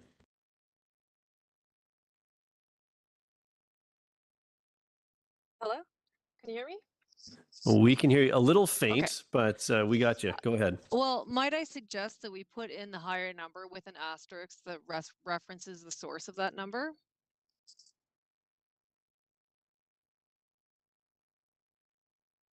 We are working towards a resolution here as a group. That could be one way to reference it. It's just where I think we need to know where we want to see it reflected. And I do think that we are getting distracted in the overall of the actions that are in the plan. But yes, how we articulate this piece, I think, is important, but I don't think it's the totality of it. I see Mr. Stoner's hand. I'm just hoping that you would allow us to take a quick 5 to discuss this. Yeah, I'm happy to do that. I just want to go to Councillor Stoner. I saw your hand up. Do you have something that you want to throw in here before we staff take the time out? I think just to throw some comments in the mix in terms of how to move that forward. While I appreciate my councillor colleagues' recommendations, I think that given that we have an updated number that has been through provincial review at the very least, that is an appropriate number to be using. And I hear Mr. Pickett's comments that if we continue to use the 129,000, then that feels out of step with where we currently are. And my one flag is I don't want to send back staff. I don't want to send staff back to remodel everything that is in table 6. So if you are taking 5 to try and figure out how to move this forward, my intention is not to send you back to remodel the items or to try and estimate what may or may not change from a wood fiber perspective or a consumption-based emissions. For me, I think what we had previously in table 9 of the Community Climate Action Plan is a really functional tool from the advocacy perspective. And I think modeling is already so complex and nuanced that if we add additional layers to that, then I think we just get further from the conversation that we're trying to have, which is a conversation around scope and the impact of these various levels of emissions and trying to reach our collective goal that are laid out by the IPCC. So that's my feedback before we take 5, and then I have other comments on the broader plan.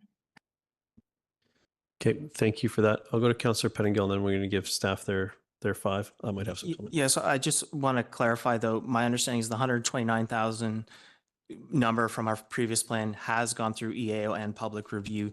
The 80,000 number has been submitted to the province, but has not gone through provincial review. Is that correct?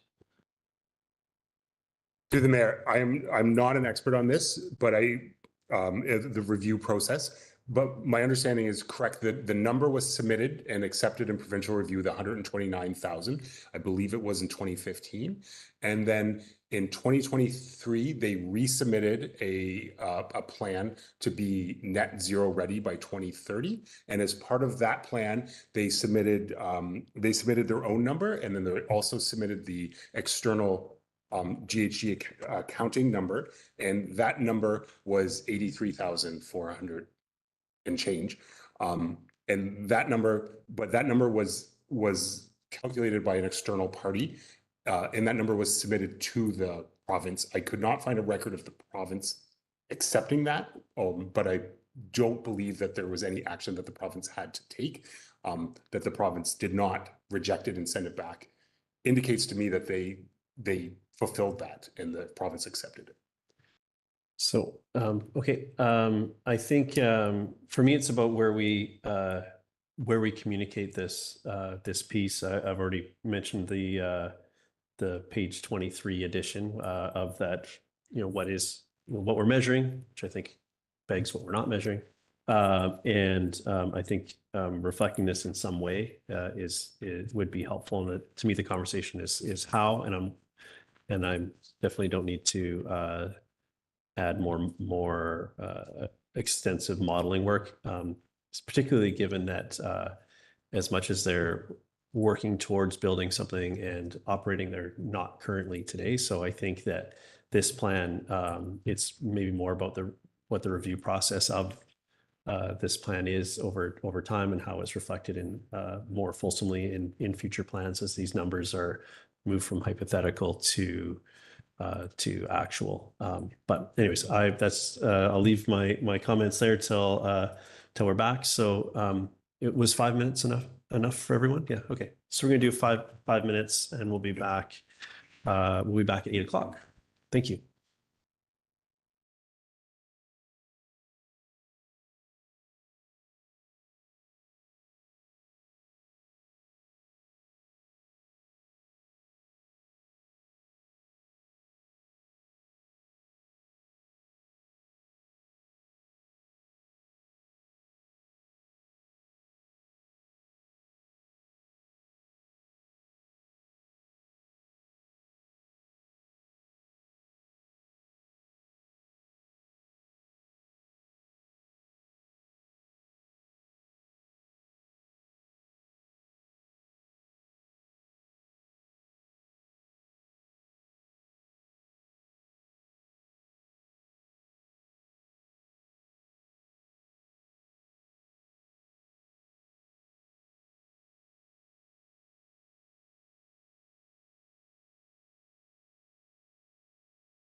Thank you. We're back from a short break, and I will turn it over to staff.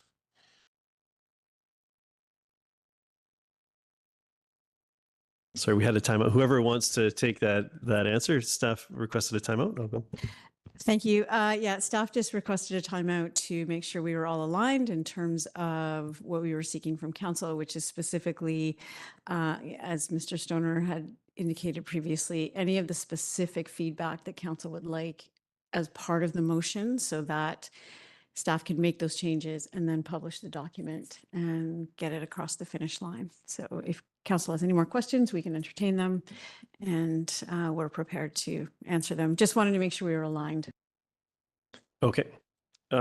So the table 9 from the last from the previous iteration of the climate action plan has been cited by Councillor Stoner as a path forward. How we heard some challenges around the we want to stay away from model. I think there's agreement around the table. We want to stay away from modeling or additional work, substantive work anyways. I know every touch point is a piece of work, but what was communicated in table 9? We haven't seen a slide here, and not everyone may. Could you speak to what that was and how we would, if we wanted to see something similar to that, how we would articulate that in by way of motion? Through the mayor, I've spent way too much time looking at this document, so I remember pretty well. So what table 9 had was it had our community emissions, and then it had potential major industrial emissions or wood fiber. It also had wood waste landfill emissions, and it also had LULUCF, land use change, and forestry emissions. So what I would propose, if people are amenable to it, is just to shorten that to be consumption-based emissions, which we didn't have before, community emissions, and we could show them by sector, and then major industrial emissions or wood fiber. And then those were reflected in a visual representation, so a chart, not necessarily in the which I'm assuming is based on some math. So like how we articulate that, would it strictly be a visual, or would it also be a show some of the hard numbers behind that in percentages? Through the mayor, my thinking would have just be a visual, almost like a bar graph showing those amounts. If council wanted, we could do it in further time too, so our community emissions would shrink, but the other ones wouldn't be. Actually, hold that thought. I don't think that would. Okay, no, that's fine. Thank you. That's been helpful for me to understand what we're doing here. Go ahead, Councillor Prendergast. Sorry, was not figure 9 a stacked line chart, or was it a bar chart? I'm just wondering why we couldn't, on the existing figure 10, 11, aside from, instead of adding new charts and so on, just layer in a consumption number on top and the wood fiber number on top is just 2 extra sort of lines on charts 10 and 11 from the chart perspective. And again, not detailed modeling and so on, it's just the numbers we have.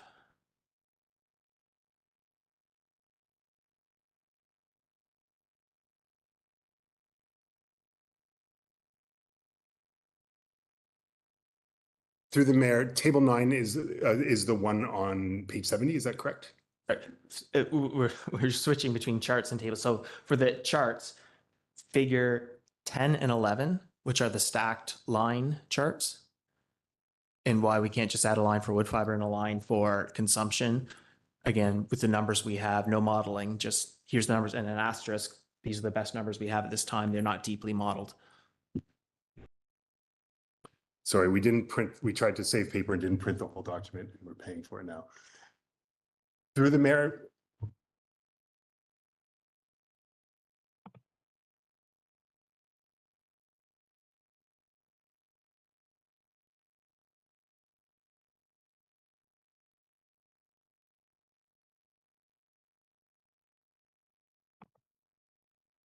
Can I ask a question to my colleague? Yes, let's do that. Will staff confer on this? Go ahead. I think one of the challenges as I see it is figures 10 and 11 model change over time, whereas we don't have that for wood fiber, i.e. major industrial, or embodied emissions. And just leaving them as is wouldn't be appropriate. So we know that wood fiber has made a commitment to be net zero by 2030. So if we were to do that over time, we'd have to model the major industrial to reach their stated commitment of net zero by 2030.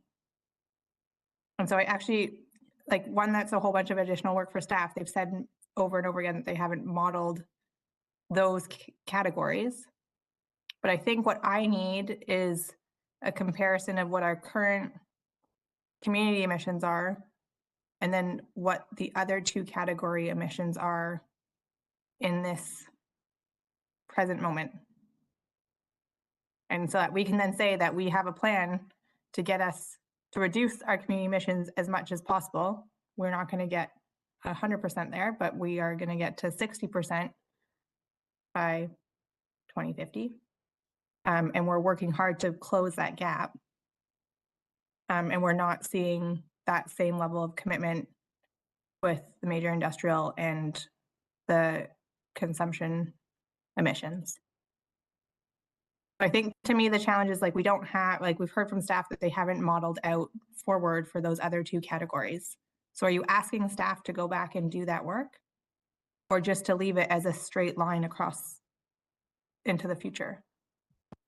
My thought was a straight line because that's the best number we have right now, to be adapted in the future if we get better information next time we review the plan. And my thought there too was using existing charts as opposed to bringing in a historical chart and adding the contextual text around it.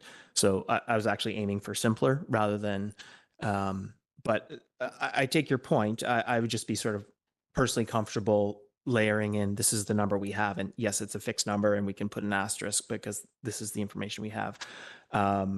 If my colleagues were really thought that the old figure 9 was the best method, I take your point, Councillor Stoner, and could maybe live with that, although I do think it is in that case in particular worthwhile to, my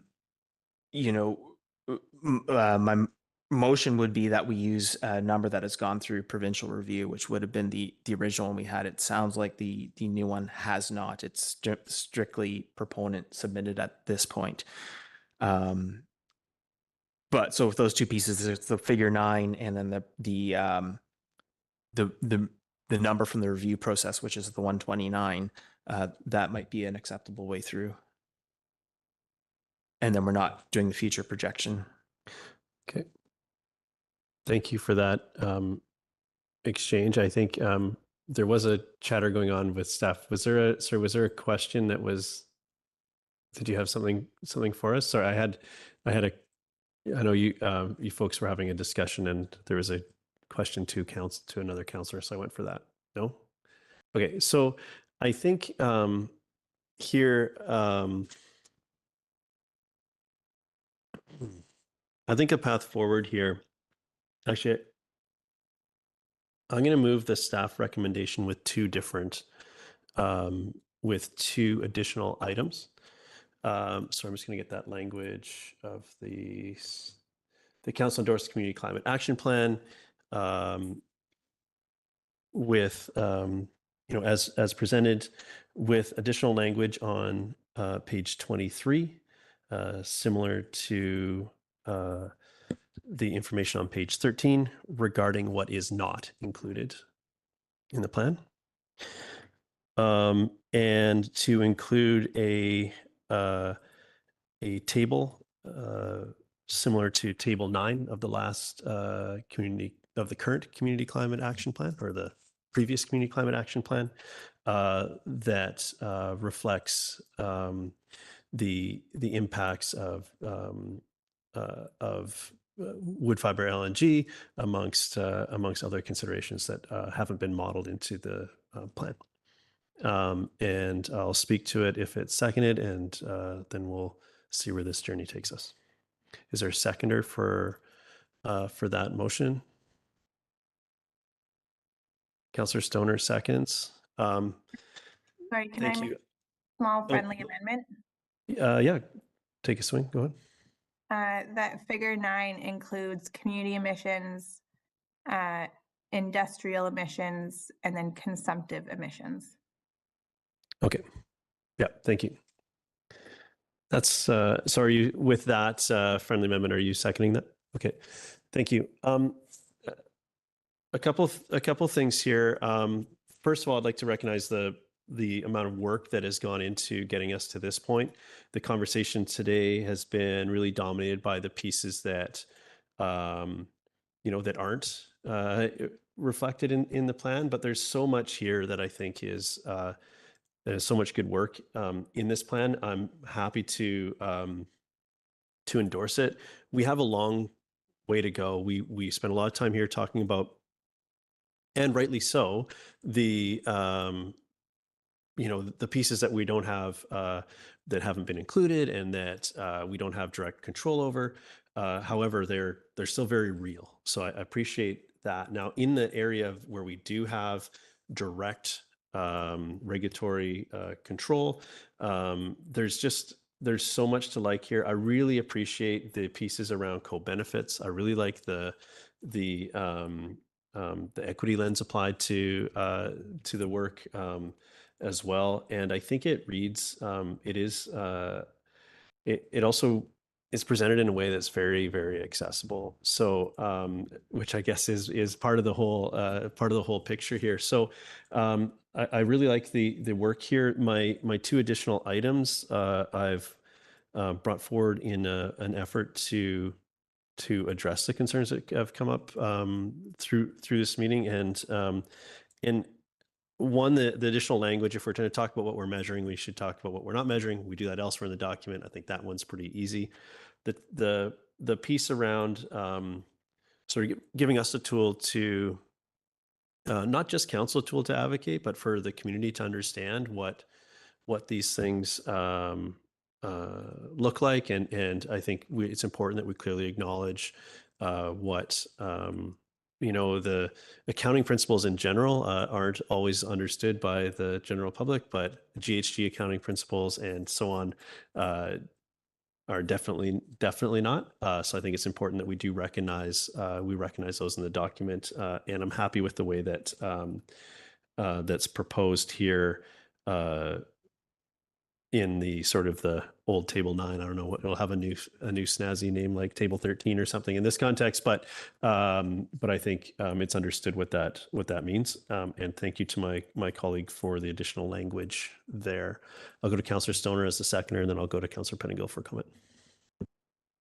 Yeah, thank you to the chair. I want to thank staff for all the work on updating this really important plan that is critical to the work that we do at council, the work that we do within the district, and most importantly, the work that we do across community. As many of my colleagues have said, if we are not successful at this plan, both within the district and beyond our boundaries, it's really a question of existential crisis. And that was the initiation of this work was through declaring a climate emergency. I think I think back to the start of this meeting where we had Florence come and speak to us about the importance of remembering that youthful feeling of everything is really big and really scary. And this is one of those topics that definitely keeps me on my toes, keeps me up at night. And reading this plan is both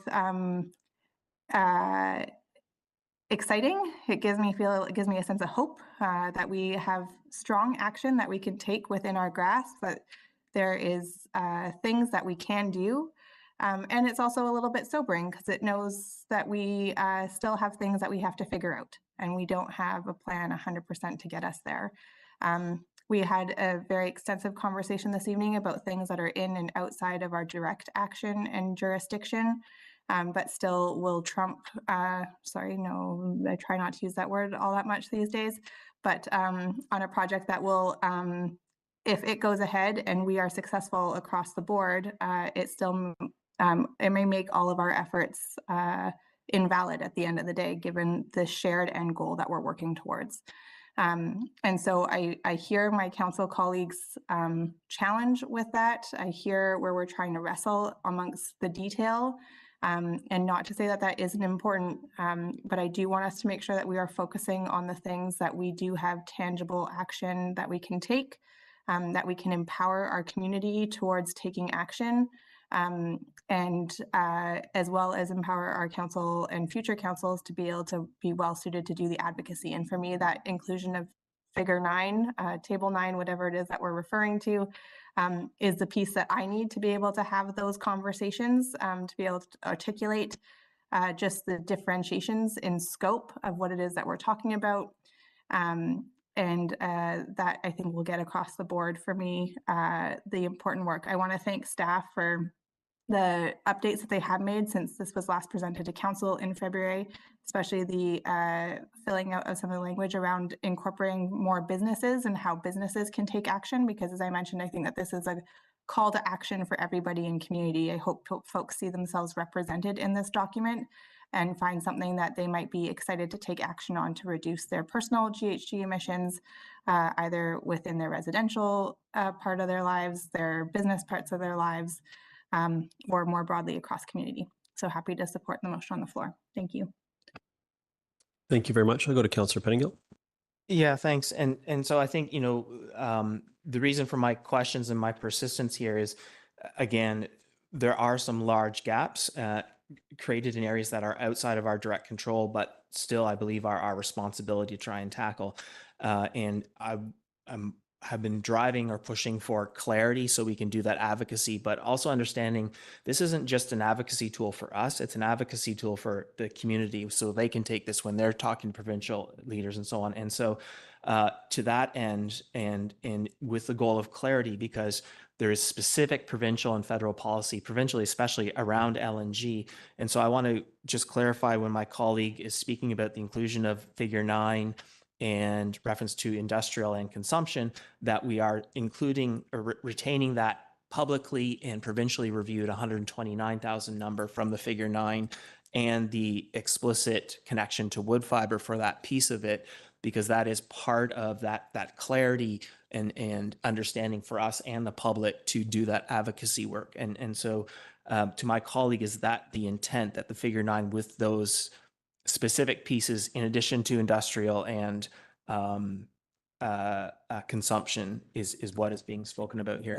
Just to, I know that was a question to Councillor Stoner, but I just want to interject that the document that we're considering endorsing here does include language that says more than 80,000, and I think it would be inappropriate for any of our charts to represent anything but what was intended there, which was, we just heard, was slightly over that 80 number.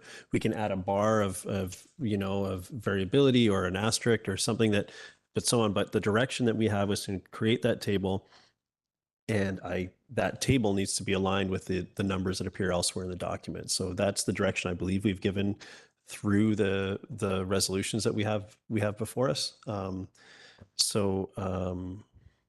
Yeah, and I think it would require an amendment to this overall to change how we reflect that anywhere on the document, but wherever it's represented in the document, I think it needs to be aligned with itself.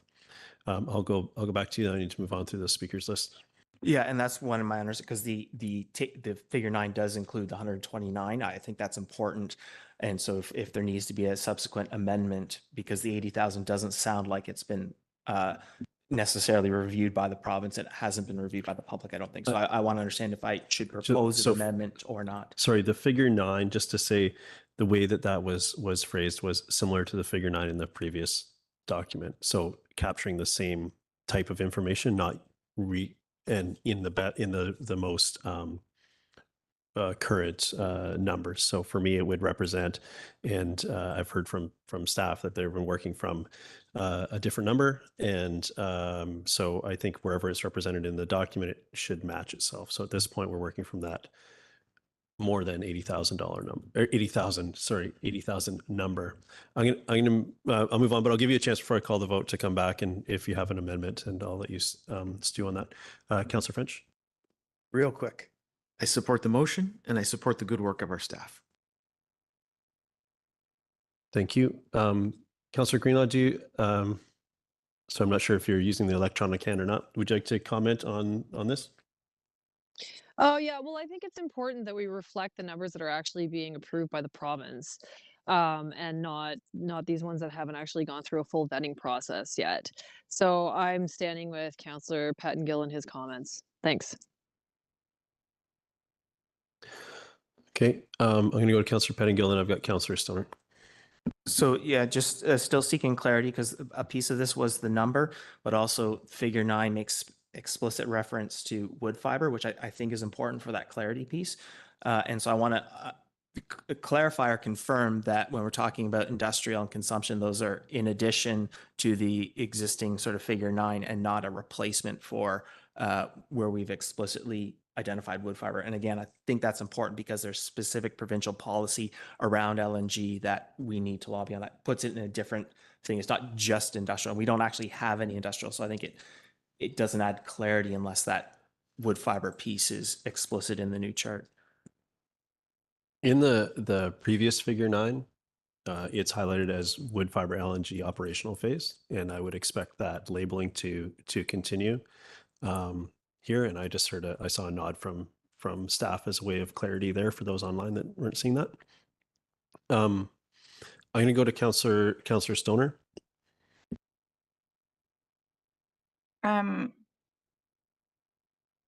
As a way forward here, I'm just trying to think if there's an amendment required.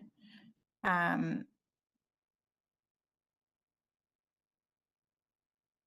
propose an amendment that the WLNG emissions bar in the new figure has a range from 80,000 to 129,000 with the 2 references as to where those numbers have come from. It is not a clear motion, but if it's clear enough and I can get a seconder, I'll speak to it. Councillor Pettingill, are you seconding this? Councillor Pettingill seconds. Go ahead. So this is on the amendment. So I hope, Mr. Pickett, that this is clear and maybe my comments will help here. The intention, I hear Councillor Pettingill's concern. I am not 100% familiar with the approval process that goes through at the province, and I don't think our staff are either. And I am hesitant to go ahead with exclusively the 129,000 number because it is old, it's outdated. And there has since been a plan that has been submitted to the province that recognizes a lower number of general emissions. Whether that has been vetted in the same way, I'm unclear. And so I think recognizing both those numbers in the chart between 84,000 to 129,000 tons of CO2 for that project gives us an understanding and future councils and community members and staff as to what that range is like, without having to put our staff through a really challenging process of identifying what numbers have actually been vetted by what way within the province, because we know that can be convoluted unto itself. So I think that this hopefully strikes that middle ground and gives us something to work from and gives you a bit of comfort that both of those will be in there. Councillor Pettingill. Yeah, I think that's a good compromise. I think having the references to where the numbers come from is wise. I mean, I recognize both numbers I think are probably suspect. The feds had to bring in a change in law to get some of the sector to be more honest about its claims and so on. And so I think having that range and quoting it adds the visual clarity, speaks to where we got the numbers, and those are the 2 numbers we have to work with. And so I think this is a fair compromise. I would hope that the text would sort of match the chart in the rest of the document. I think that makes sense. And I appreciate my colleagues working through this with me. I think, I understand I've been persistent. I'll speak positively, or try to in that sense. I do feel like we're in the fight of our lives, and so it's very important for us to again have every tool we can to speak for. I think like the wonderful young woman we saw earlier today reading us the poem, and that's why this is so important. And so appreciate my colleagues working with me on this. I will speak to the main motion after we talk to this amendment. Yeah, thank you. I'm not seeing any other hands. I'll support the amendment. I appreciate that we have sources to cite for this. It's documented somewhere. We can cite what those are. This isn't something that we've made up, and that sort of level of variability has been included in charts in the past. I think it's wholly appropriate here. And I don't understand the new. This is so far out of scope of their overall project that we don't understand the nuances of what emissions are being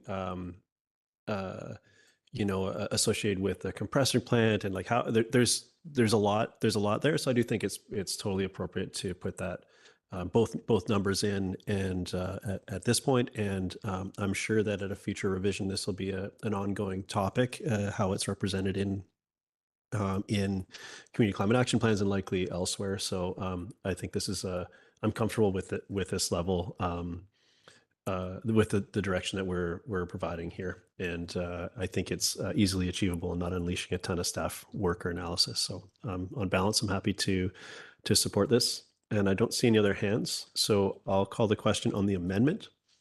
All in favor? Any opposed? Motion carries. So now we're back to the main motion as amended. We've been around for a round of comments, but I'll go to Councillor Penningil one last time. Yeah, happy to support with the amendments. I'm always looking to be as direct as possible. I think, like I just said, we are in the fight of our lives, not the only fight of our lives, it seems at this time, but a critical one. And I hear from young folks all the time, and especially young folks, that they are looking for leadership to step up at any level. I think right now, from my perspective, it's municipally where we're seeing some of the most important action. We have an incredible amount to be proud of here in Squamish, and so I thank our staff for helping lead our community through that. Our community, I recall we are leading in electric vehicle electrification, and Squamish is very ahead on so many aspects. So we have so much to be proud of, and I'm glad we are continuing to sort of go above and beyond what we can do, and appreciate these changes, because I think it sort of supports all the work we are doing here, and it is just such important work. So thank you to staff for all of your work on this. Thank you. And I just have one final comment before I call the question. One piece that I didn't highlight earlier as we were sort of grappling with a few of these pieces was I really, really appreciate the section around the Squamish Nation and the collaboration and the alignment with the recent Squamish Nation climate legacy strategy. I think as we set out particularly to do this work, that 7th generation of thinking is really important, and I'm really happy to see that that inclusion here, and I think sort of highlights the way that many and as many as we can figure out of our policies going forward will need will look like this, where it references the nation's plan and where we're aligned and where those opportunities are to move forward together. So I think that's another piece of this that makes it very easy for me to support, even in its amended version that we've arrived at. So I'll call the question on the motion as amended. All in favor? Oh, thank you, Lauren. And that passes unanimously. So thank you so much for all your work on this file, and for your patience as we work through that. So next, we're going to move on to item 8A2, which is the ALC non-farm use application for the Haulback bike race event at 41060 Government Road, also known as Hop Creek Farm. And we'll give staff a second to get set up, and they'll run us through the presentation.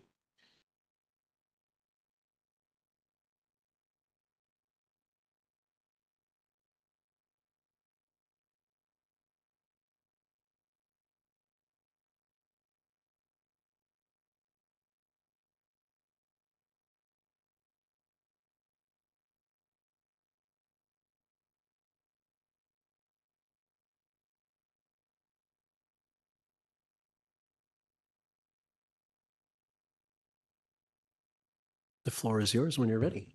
Thank you very much. Good evening, Mayor and Council. My name's Asia Phil, planner with the Community Development Department. Tonight I'm presenting an Agricultural Land Commission, ALC for short, non-farm use application for a bike race event proposed to be held at Hop Creek Farm. So the ALC non-farm use application is requesting to permit the Haulback bike race event to be held at Hop Creek Farm this June 21st, 2025. Council is here to make the initial decision on whether to forward the application to the ALC. This can be done with or without conditions. And if council does decide to forward the application, it is the ALC who will make the final decision on allowing the event at the farm. Hop Creek Farm is an actively farmed property located at 41060 Government Road. This is highlighted on the aerial map on the slide here. The majority of the property is within the Agricultural Land Reserve. That's the ALR for short. And this ALR portion was rezoned to the Agricultural 1 zone in June of last year to align our zoning with the provincial regulations.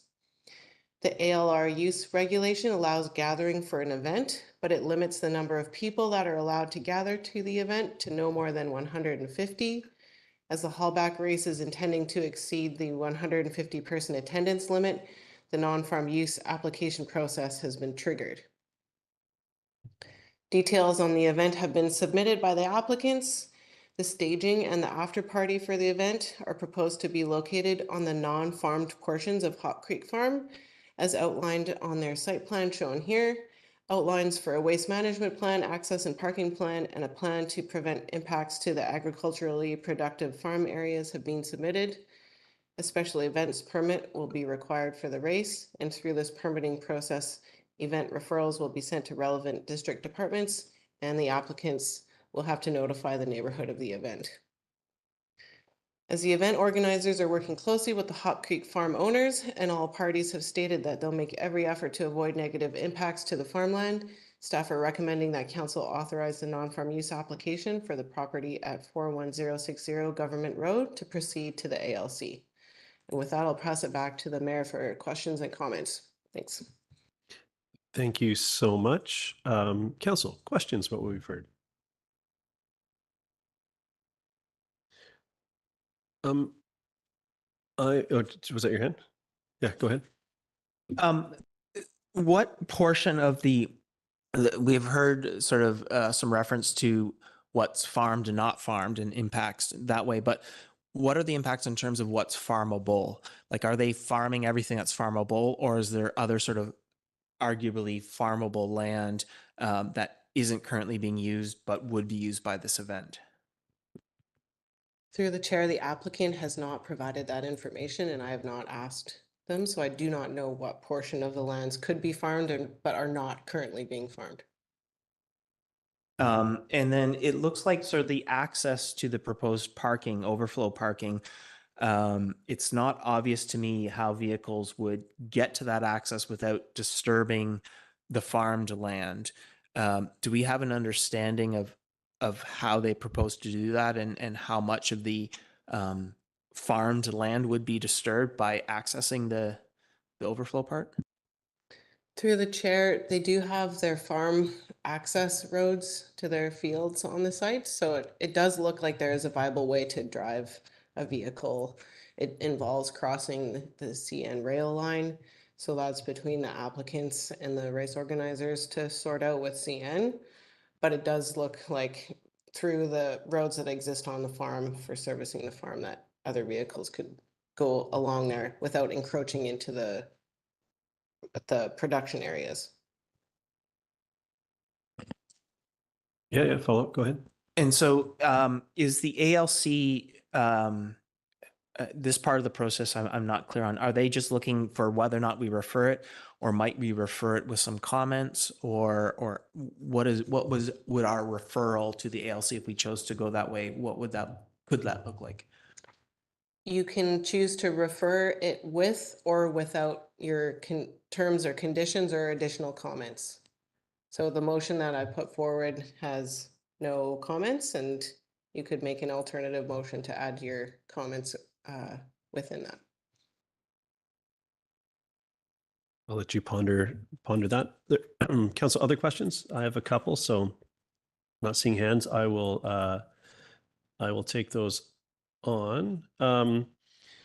This application is for this event, not annually, but for one time. Is that correct? I just want to make sure that we understand what we're debating here. Yeah, through the chair, it's for one time. My understanding from talking with the applicants is that if it goes smoothly, then there would be maybe consideration to hold it again, but nobody's jumping that far forwards at this point. Okay, so then, but either way, if at the end of this they were to obtain a permit, it would be for one event, not for this use in perpetuity. Through the chair, I think that's the ALC's decision, but Okay. I think they're requesting just for this year. Okay, and then the timing feels really tight. We're here in the middle of April, and this event's to be run in June.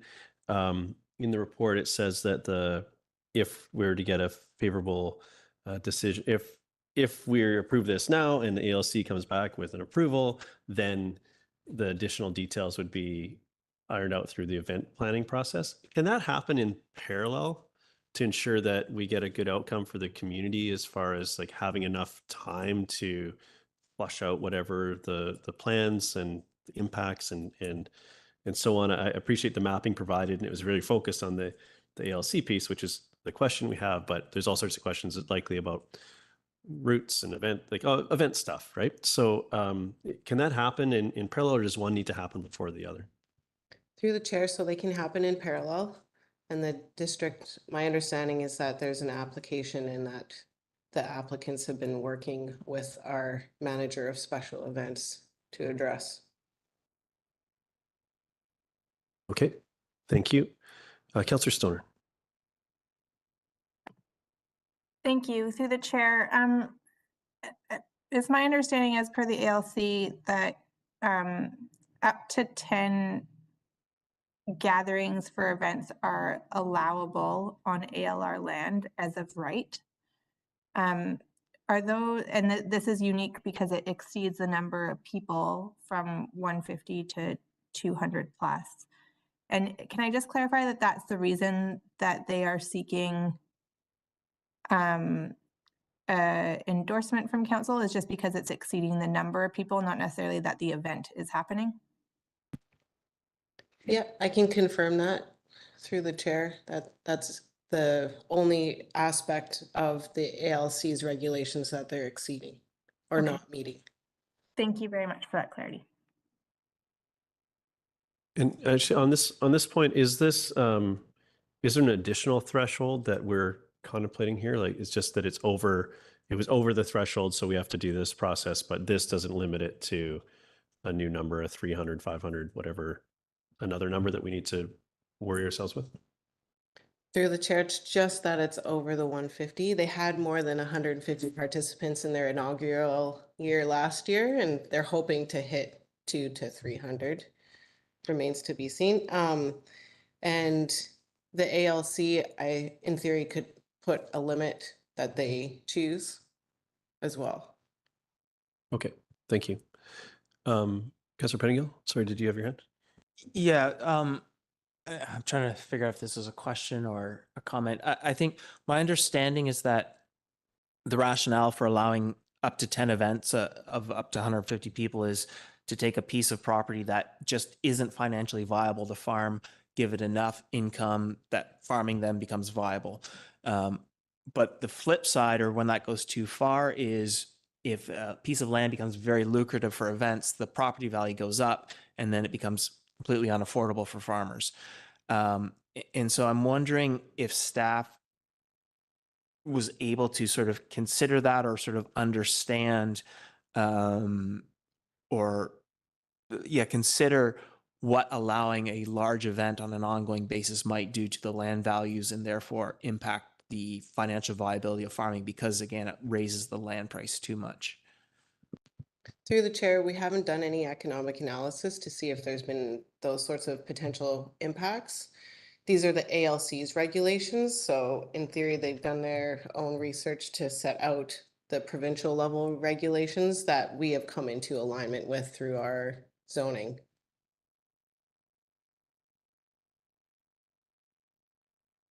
You have a follow-up? Okay, I'm not seeing any other hands. If you've Yeah, I was going to test a motion to move the staff recommendation with a comment to the ALC to consider whether this use would negatively impact the farmability because of increase in land values. I don't see a seconder for your motion, and the ALC sort of exists essentially for that reason amongst all the other factors. So that's why I'm not seconding that motion. I think that's why we're kicking it over, because these are the folks that work on that amongst all the other ALC pieces. But go ahead. Yeah, I was just hoping to express community concern. I understand the ALC does that, but hoping to include, that would be my concern in supporting this going to the ALC. And so just wanting to sort of make sure they were aware that this was a shared concern, assuming they have that as well. Okay, again, I'm not seeing a second. Are you seconding the motion? No. No, I'd like to move the staff recommendation. Okay, thank you. A seconder for that?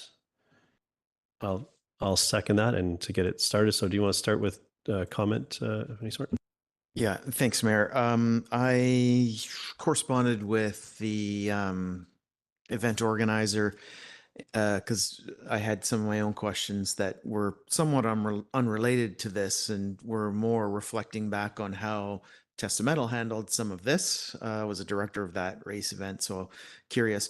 And in speaking with the organizer, I was impressed with the lengths they're going to around discouraging people from driving to start and finish, and putting things and systems in place to really try and keep the number of vehicles that are on our roads connected to this event to a minimum.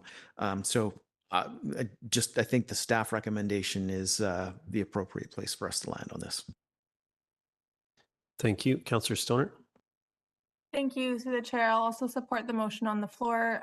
Appreciate where Councillor Pangil, I think, was trying to go, but I also think that it's reasonable to move this along to the ALC, and they can do their due diligence as to whether they think granting permission for an event over 150 people is reasonable at this time. I think that is their job to do that. We, as per the ALC Act, we actually can't get in the way of agricultural properties hosting 10 events a year. That is their right to do so. Granted that this one is a little bit bigger, I do think there's very clear examples of how important it is to be able to allow farmers across the board to have a variety of options for generating revenue, as well as for getting folks onto their properties to showcase some of the farming that is occurring within community. And I think that this proposal helps to achieve that, showcase kind of what is happening on that property, I think is a community benefit as well. So I'm happy to support this and leave the ALC to determine whether the size of the event is appropriate or not. Thank you. Thank you. Councillor Pennington? Yeah, thanks. I'm not prepared to support the motion as is. I would have been supportive of this going to the ALC. I think it is important to layer on the community concern, helped move forward a successful resolution from the Squamish-DeLilloit Regional District around some of the challenges with events on ALC land, and also was able at UBCM to have a conversation with the minister. The ministry is aware there are a number of challenges with events and how they're structured and some of the impacts they're having. My sense from the folks in the ministry is that there's an understanding of challenges and a willingness and desire to work with communities. And I think having that community communication is actually appreciated and supported. So I think it's I think it's important for them to understand these concerns as part of their review. And I'm not really comfortable leaving that comment out when this goes forward. Thank you. Thank you. Speaking in support of the motion, I think the running an event like this is really complicated, and often more complicated than folks realize when they set out to do such a thing. Having also been involved in many a bike race over the years, I think the use here for feels appropriate, and I'm actually quite excited to see this venue being used, and the community being invited into the space as an opportunity to showcase what happens there. So I'm supportive of this direction, and also I think it's likely safe to assume that this isn't a huge money-making endeavor for whoever is involved in likely any aspect of this. If this was to be a large wedding or music festival or something along those lines, that I might feel different about this application. But given the context of what this is, which is a grassroots mountain bike event, which is a huge part of our sort of social fabric of our community, I'm happy to support this, and I'm happy to hear that the work is happening in parallel. So if what comes back from the ALC is favorable, then we're well positioned to run a smooth event in the community. Yeah, I'll be supporting with that. Oh yeah, something come to mind there, Councillor French?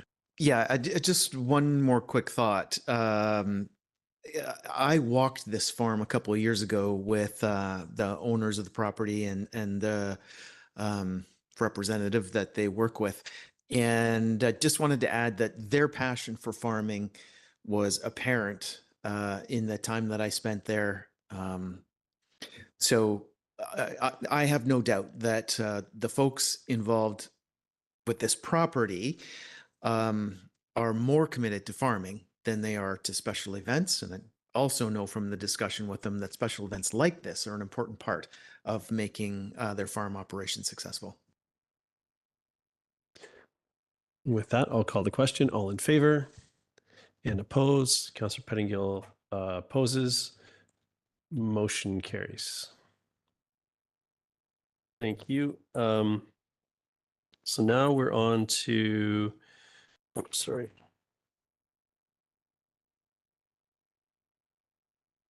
So now we're on to development permit number 611, which is the housing agreement for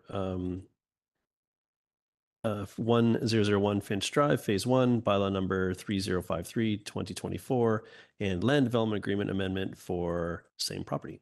I will turn it back over to staff. Thank you very much. Hello again, Mayor and Council. Asia Philp, planner with the Community Development Department. I'm presenting development permit number 611 with an accompanying housing agreement, as well as an amendment to the land development agreement that is associated with this development. 1001 Finch Drive is located within the Loggers East neighborhood at the southeast corner of Loggers Lane and Finch Drive. It's surrounded by residential and rural residential uses to the north, south, and east. Significant BC hydroelectrical transmission line right-of-ways run across the eastern half of the property. The site is also constrained by several riparian areas, including Loggers Creek to the west. The site at 1001 Finch Drive was rezoned in 2022 for development that's in alignment with the Loggers East neighborhood plan. The land use plan is shown here with 1001 Finch highlighted in red. The Comprehensive Development Zone, CD79, prescribes a mixed-use development across 2 buildings that includes rental residential, the future home of the Squamish Montessori School childcare facility, and employment space. DP611 is the first of the 2 buildings and contains the childcare facility and 44 apartment units. A voluntary community amenity contribution, or CAC for short, was secured via a land development agreement, LDA for short, as part of the rezoning process. The CAC included 100% of the apartment units secured as market rental and 2 on-site publicly accessible parks with a trail connection between them. The Building 1 development consists of a 4-story building with an approximately 100-space childcare facility at grade and the 44 market rental apartment units in the 3 stories above. The parking is provided via the surface parking lot across the eastern half of the property underneath the hydro rights-of-ways. The parking meets our zoning bylaw minimums. The Class A and B bike parking also meet our zoning bylaw minimum requirements, and the Class B bike parking is located in 2 convenient locations that are adjacent to building entrances, and the majority of these Class B spaces are covered. A publicly accessible park fronting Fitch Drive is proposed for the Phase 1 development. The design is shown on the screen here. The park has 1 covered picnic table and 1 uncovered table, and kids' natural play elements. The indoor amenity space is located on the 2nd story and has a kitchen area, and also meets our zoning bylaw minimum amenity space, indoor amenity space requirement. DP 611 for Building 1 meets the DPA 3 objectives to reflect what is unique about Squamish and to also foster a creative character and architectural excellence. The design integrates the childcare and residential components into a cohesive building, and it uses gable roof lines to reflect the character of the residential neighborhood and also to break up the mass of the building. A custom mural has been commissioned that will wrap around the exterior of the childcare space and features a variety of colors and shapes. And some of these colors have been incorporated into the balconies, creating a sense of continuity within the building. Through the rezoning, the land development agreement secured the provision of 2 on-site publicly accessible parks with a trail connection between them, all of which were to be provided prior to occupancy of Building 1.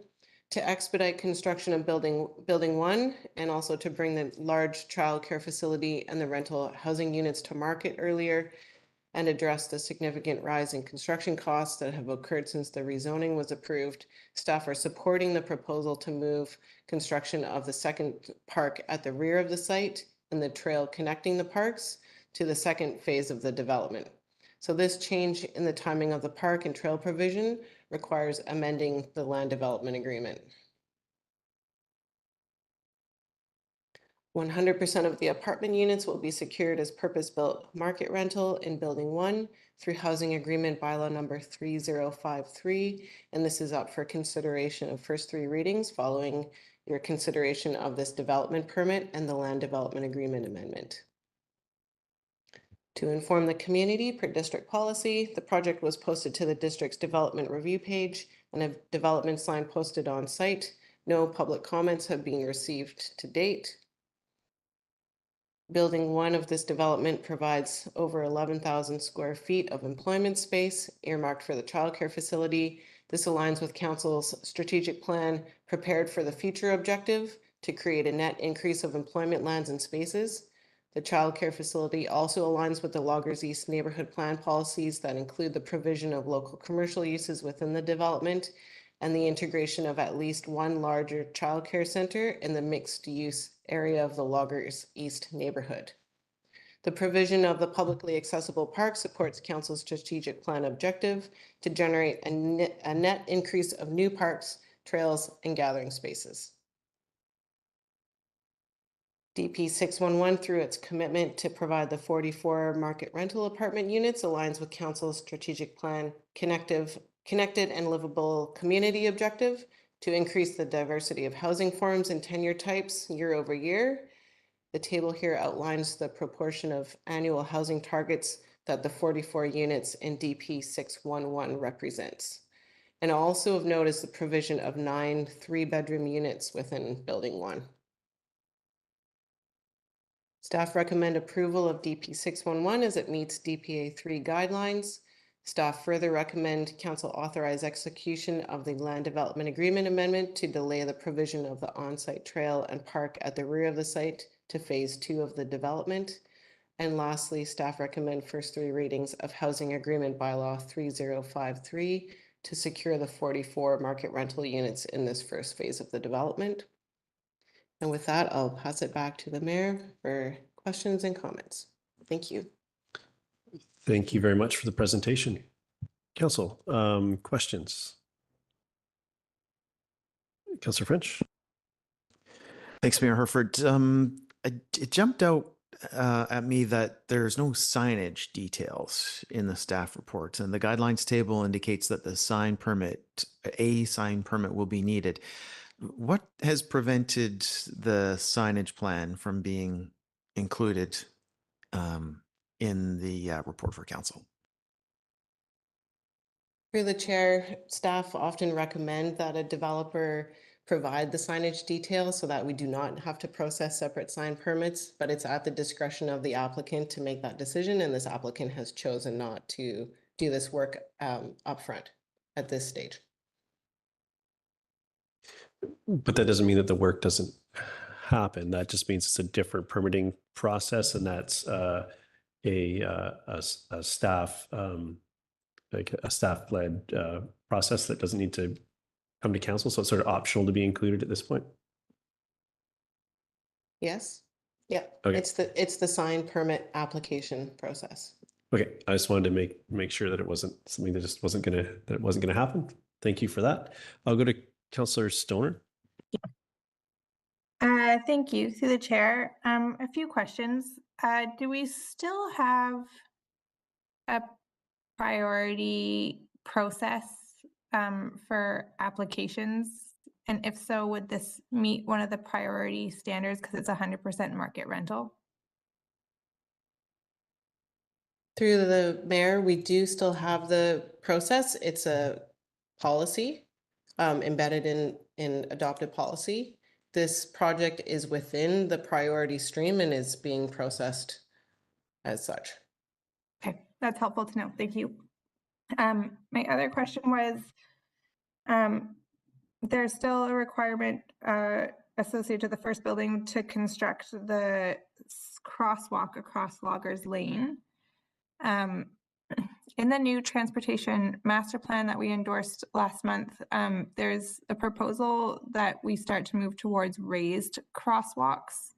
I'm just wondering when we would, when does consideration of what that crosswalk, I don't think we actually need to discuss it here, but my question is more so, how do we incorporate the new transportation master plan standards into developments like this? Thank you, through the mayor. The subdivision development control bylaw would apply to this project. Whether or not that standard's within there, I can't comment at this time, but often we will work with applicants at the servicing agreement phase to meet new and forthcoming standards. But on this specific one, I couldn't comment. Okay, that's helpful. Thank you. And then my last question. Oh, sorry. I can add that in the land development agreement, we secured details for this crosswalk because in previous times we've kind of missed out if it hasn't been within the subdivision development control bylaw. So for this crosswalk, they're required to do green paint, and I can't remember if there was an RRFB or not, but it's spelled out in the land development agreement. Okay, that's helpful. Thank you. And then my last question was going to be, what tools are left to us to ensure that building 2 gets built? So a lot gets delivered in building 1. That's important to community. But I also get the sense that there's risk that building 2 just doesn't get built, which has a lot of the employment space. And so I'm just curious, which carrots or sticks do we still hold to ensure that building 2 may come to fruition one day? Yeah, through the mayor, not many, but the land development agreement does hold the developer to doing specific things in association with that building. So he won't be able to build building 2 without delivering all of these other things that we've negotiated. But that doesn't help your original question as much. Will building 2 get built? I guess a follow-on to that response, and that's helpful. Thank you for that clarity. Do we have a sense of the remaining things that are then required through the LDA? Does that actually make it less likely that building 2 will get built? If we're pushing off the park further, the trail further, that adds further cost to a predominantly employment building, which we know are already really challenging to build. So I'm curious if we're kind of setting ourselves up for failure here. Yeah. Through the chair, the the costs of the trail and the park are quite relatively insignificant compared to the construction of building 2, and also even just the part, like the extra parking that they're going to have to build in association with building 2. The one thing I will note is that we are going to add in a clause into the public access stat right of way, a backstop clause that would allow the district to build the trail and or the park at our discretion and at our timing if we wish to do it, if the developer did not proceed to build building 2. Thank you for that clarity and appreciate that backstop clause. Thank you. And on this, when I looked at this, I was sort of assessing how much of these amenities each building should be responsible for, and I didn't really have a clear formula for that. But is this? I feel like what's left in association with building 2 is about, I won't say half, but about what would be associated with building 2 should it come forward by itself. Like, is that something that staff sort of roughly assessed when they arrived at this recommendation, is sort of breaking the responsibility for these amenities apart from the overall? Through the chair, I feel like that's subjective, and that was not the lens that staff looked at it. It was really a request from the applicant that, given the economic climate, we tried to consider, and also looking at what is being delivered in building 1 and the significance of that and the impact to our community. Okay, thank you. That's fair. I think the trail alignment at this point was to connect.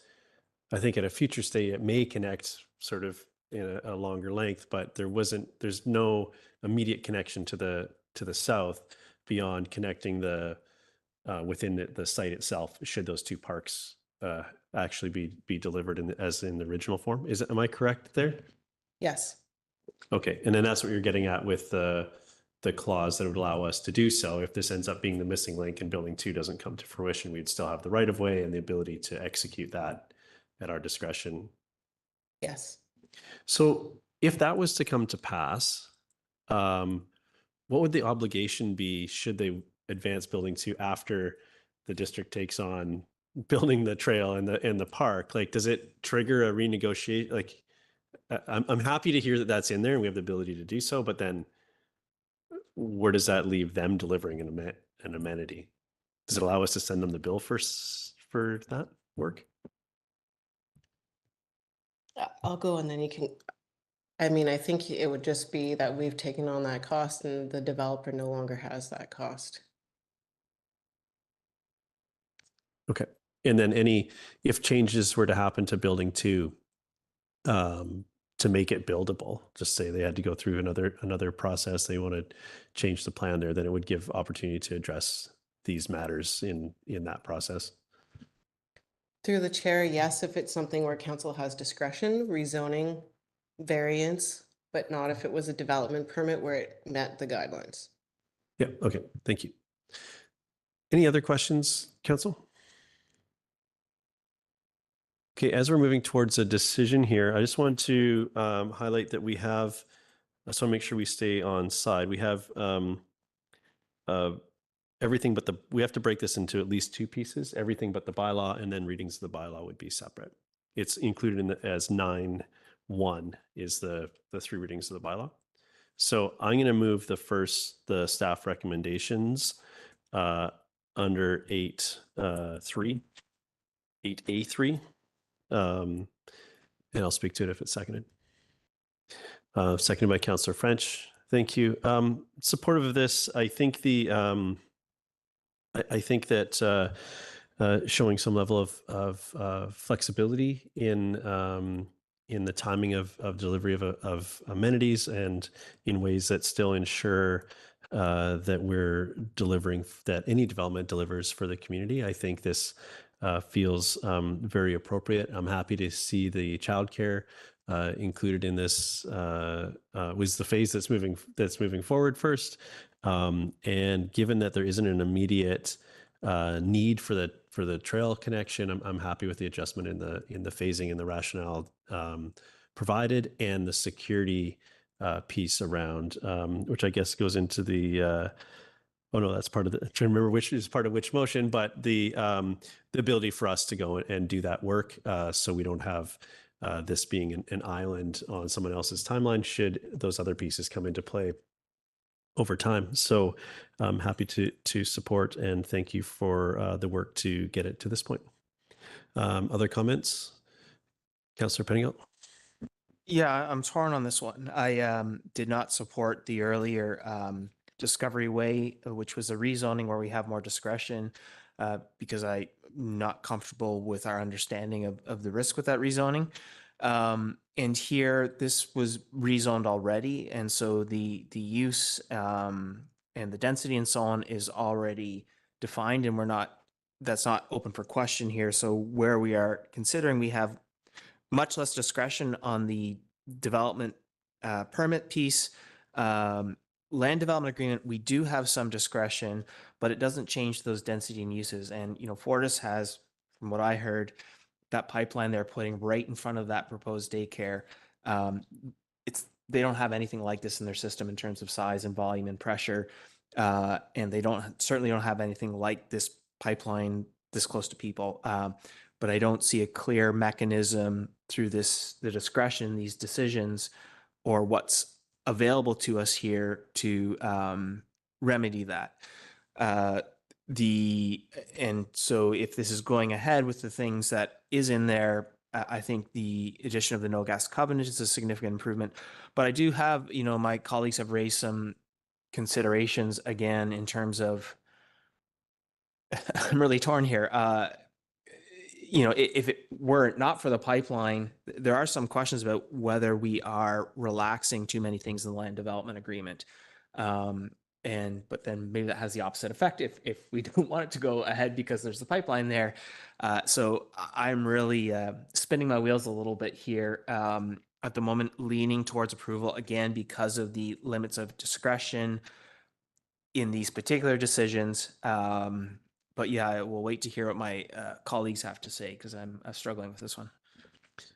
Thank you for that. Other comments? Councillor Stoner. Yeah, thank you. Through the chair, I will support the motion on the floor. I think that we are always challenged as these things take time, and the context within which we approved a rezoning a few years later, times have changed, and the full vision of what was approved at rezoning can't move ahead as one block. I don't think that we're actually making that many changes to the land development agreement. We are shifting the delivery of a park and a trail to a later phase and still hoping that that phase comes to fruition. There was nothing in the land development agreement that prohibited the proponent from applying for a DP for just one phase of two.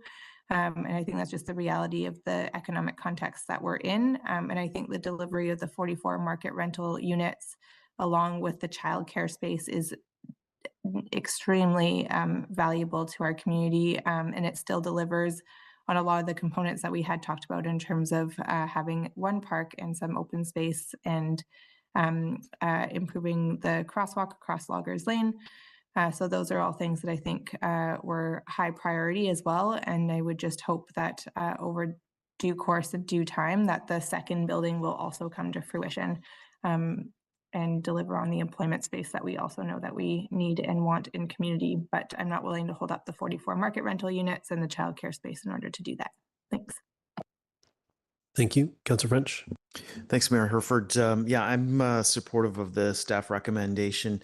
The bottom line for me is we need these daycare spaces and we need these apartments, and we need them as soon as we can get them. And if we were to do something other than what we've got in front of us, we would probably force the developer to put a for sale sign on it. And then who knows when we'd see something developed on that property.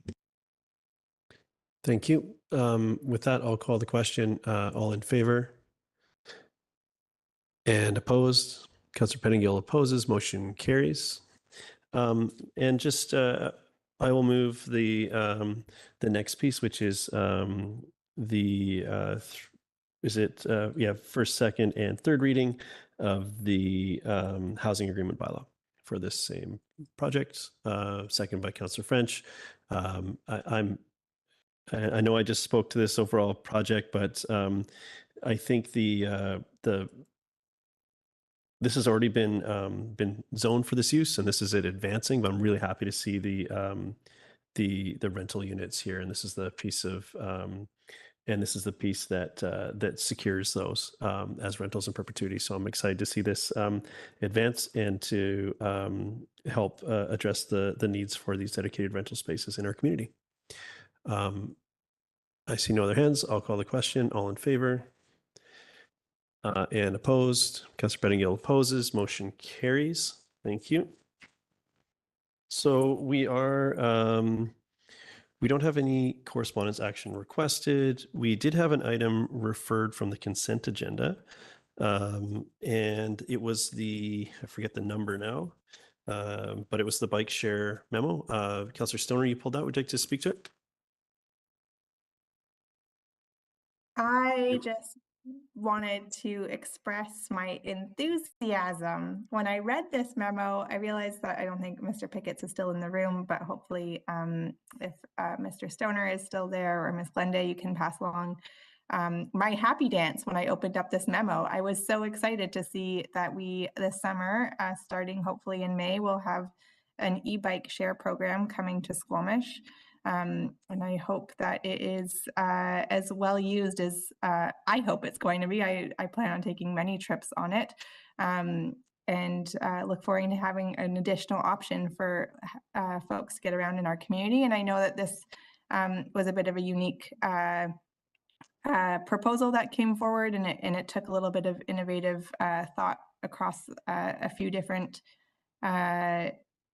departments within the district. And so just thanks to staff for getting it over the line and working with the proponents to provide this hopefully well-used service in our community. So thank you. I will also note that it's one of the steps in our community climate action plan. So staff have already ticked one off of the 60-something that are on their list. So that's great. Yeah, that we've set that standard that it's one action in a meeting. So we'll be through that list in no time. I'm going to move, I'll move receipt of this and then speak to it. And you're seconding that, Councillor Stoner, if that's, yeah, okay. Just echoing my colleagues' excitement on this file, I think that a lot of these, we think about, do a lot of work around shared resources in the community and what that can look like, whether it's, the car share, even, we're doing work on circular economy, just like we don't need to duplicate our efforts. I think that being able to get this into the community of our size is amazing. And I do recognize that it is a challenging size to service. We're not downtown, we're not Metro Van. But at the same time, I'm really excited to see this here. And I know that our active transportation network has been, I know we have lots to do still, but has made huge advances in the last years, and I think this is yet another way to ensure that it's that we're seeing a return on those investments, as folks will find new ways to use our active transportation network through this bike share. I also want to recognize, often I see in comments or in the community that not everybody can. This is not a solution for everybody. But those that can and those that are interested now have a new option of how they're, or will shortly have a new option of how they get around the community. And I'm really curious to see how the community uses this new option going forward. So I look forward to taking some trips and seeing these in action as I move around the community. So thank you to staff for their work to bring that to fruition. And yeah, one community climate action plan accomplishment, a meeting, and we'll be there in no time. So, but thank you very much for the work. And I'll go around if there's other comments. Councillor Pettingill. Yeah, no, it's really exciting. I'm looking forward to seeing this roll out and to its, I guess, future phase when it connects to the estates as well. I've been biking a lot but starting to walk a little bit more, and the idea of being able to walk down from the Highlands, get on a bike and do some biking and then combine modes is exciting. And the thought too that, if you do take a bus, once you get off, that you would have access to a bike to zip around and so on before getting on a bike to sort of zip back to the estates and so on. So I think it adds a lot of capacity and efficiency, has the potential to add these things to our existing network. So it's just really exciting to see all these things coming together and growing. Yeah, thank you. That integration with other modes, I think, is really interesting. And whether it's transit or drive to a certain point and switch to the mode of your choice, I think is really interesting as an option. So I think we're going to see a lot of these down at the beach shortly. So looking forward to that. I'll call the question. All in favor? Motion carries unanimously. Thank you. So we don't have any business arising from the minutes. Any notice of motion, Council? Seeing none, we'll move on to open question period. If there's any questions of clarification related to the agenda items, seeing none. Now I'll go to Councillor staff announcements. Councillor French. Thanks, Mayor Herford. Exciting news. This week is Business Improvement Association Week. It started Sunday, continues to Saturday. There are 80 BIAs in BC, including the one right here in our downtown. Information about the BIA can be found at downtownsquamish.com, or you can discover downtown in real life by visiting in person. The shops on Cleveland Avenue, 2nd Avenue, and the other shopping streets in the largest commercial area that our community has. So I just wanted to take a moment to recognize our downtown and the important contribution that the BIA makes to our community. Thank you. Any others? Go ahead, Councillor Penigo.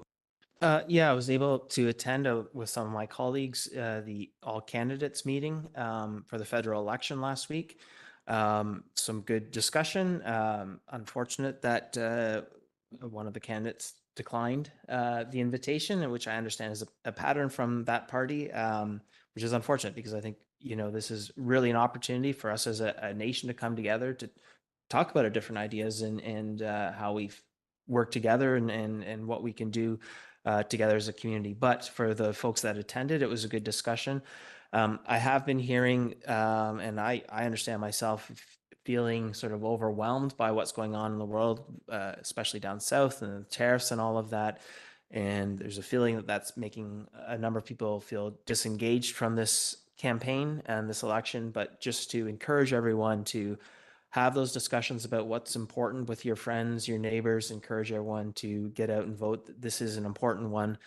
Piggybacking off of that, I have joined a letter put out by the Climate Caucus, Elbows Up for Climate, and it's local leaders across the nation asking all of the federal candidates to think about the climate and how we address that in a way that deals with some of the other big challenges we're facing, economic and tariffs and so on. And just highlight the 5 key points is to build a national clean energy grid, build 2 million non-market energy efficient homes, retrofit all low-income homes and multi-unit residential buildings, build a national high-speed rail and intercity bus system, and implement and fund a national resilience response and recovery strategy.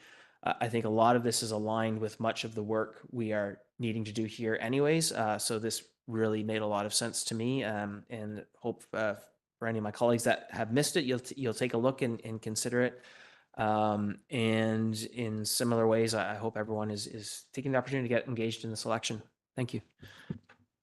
Thank you for that. So I've got a couple things here.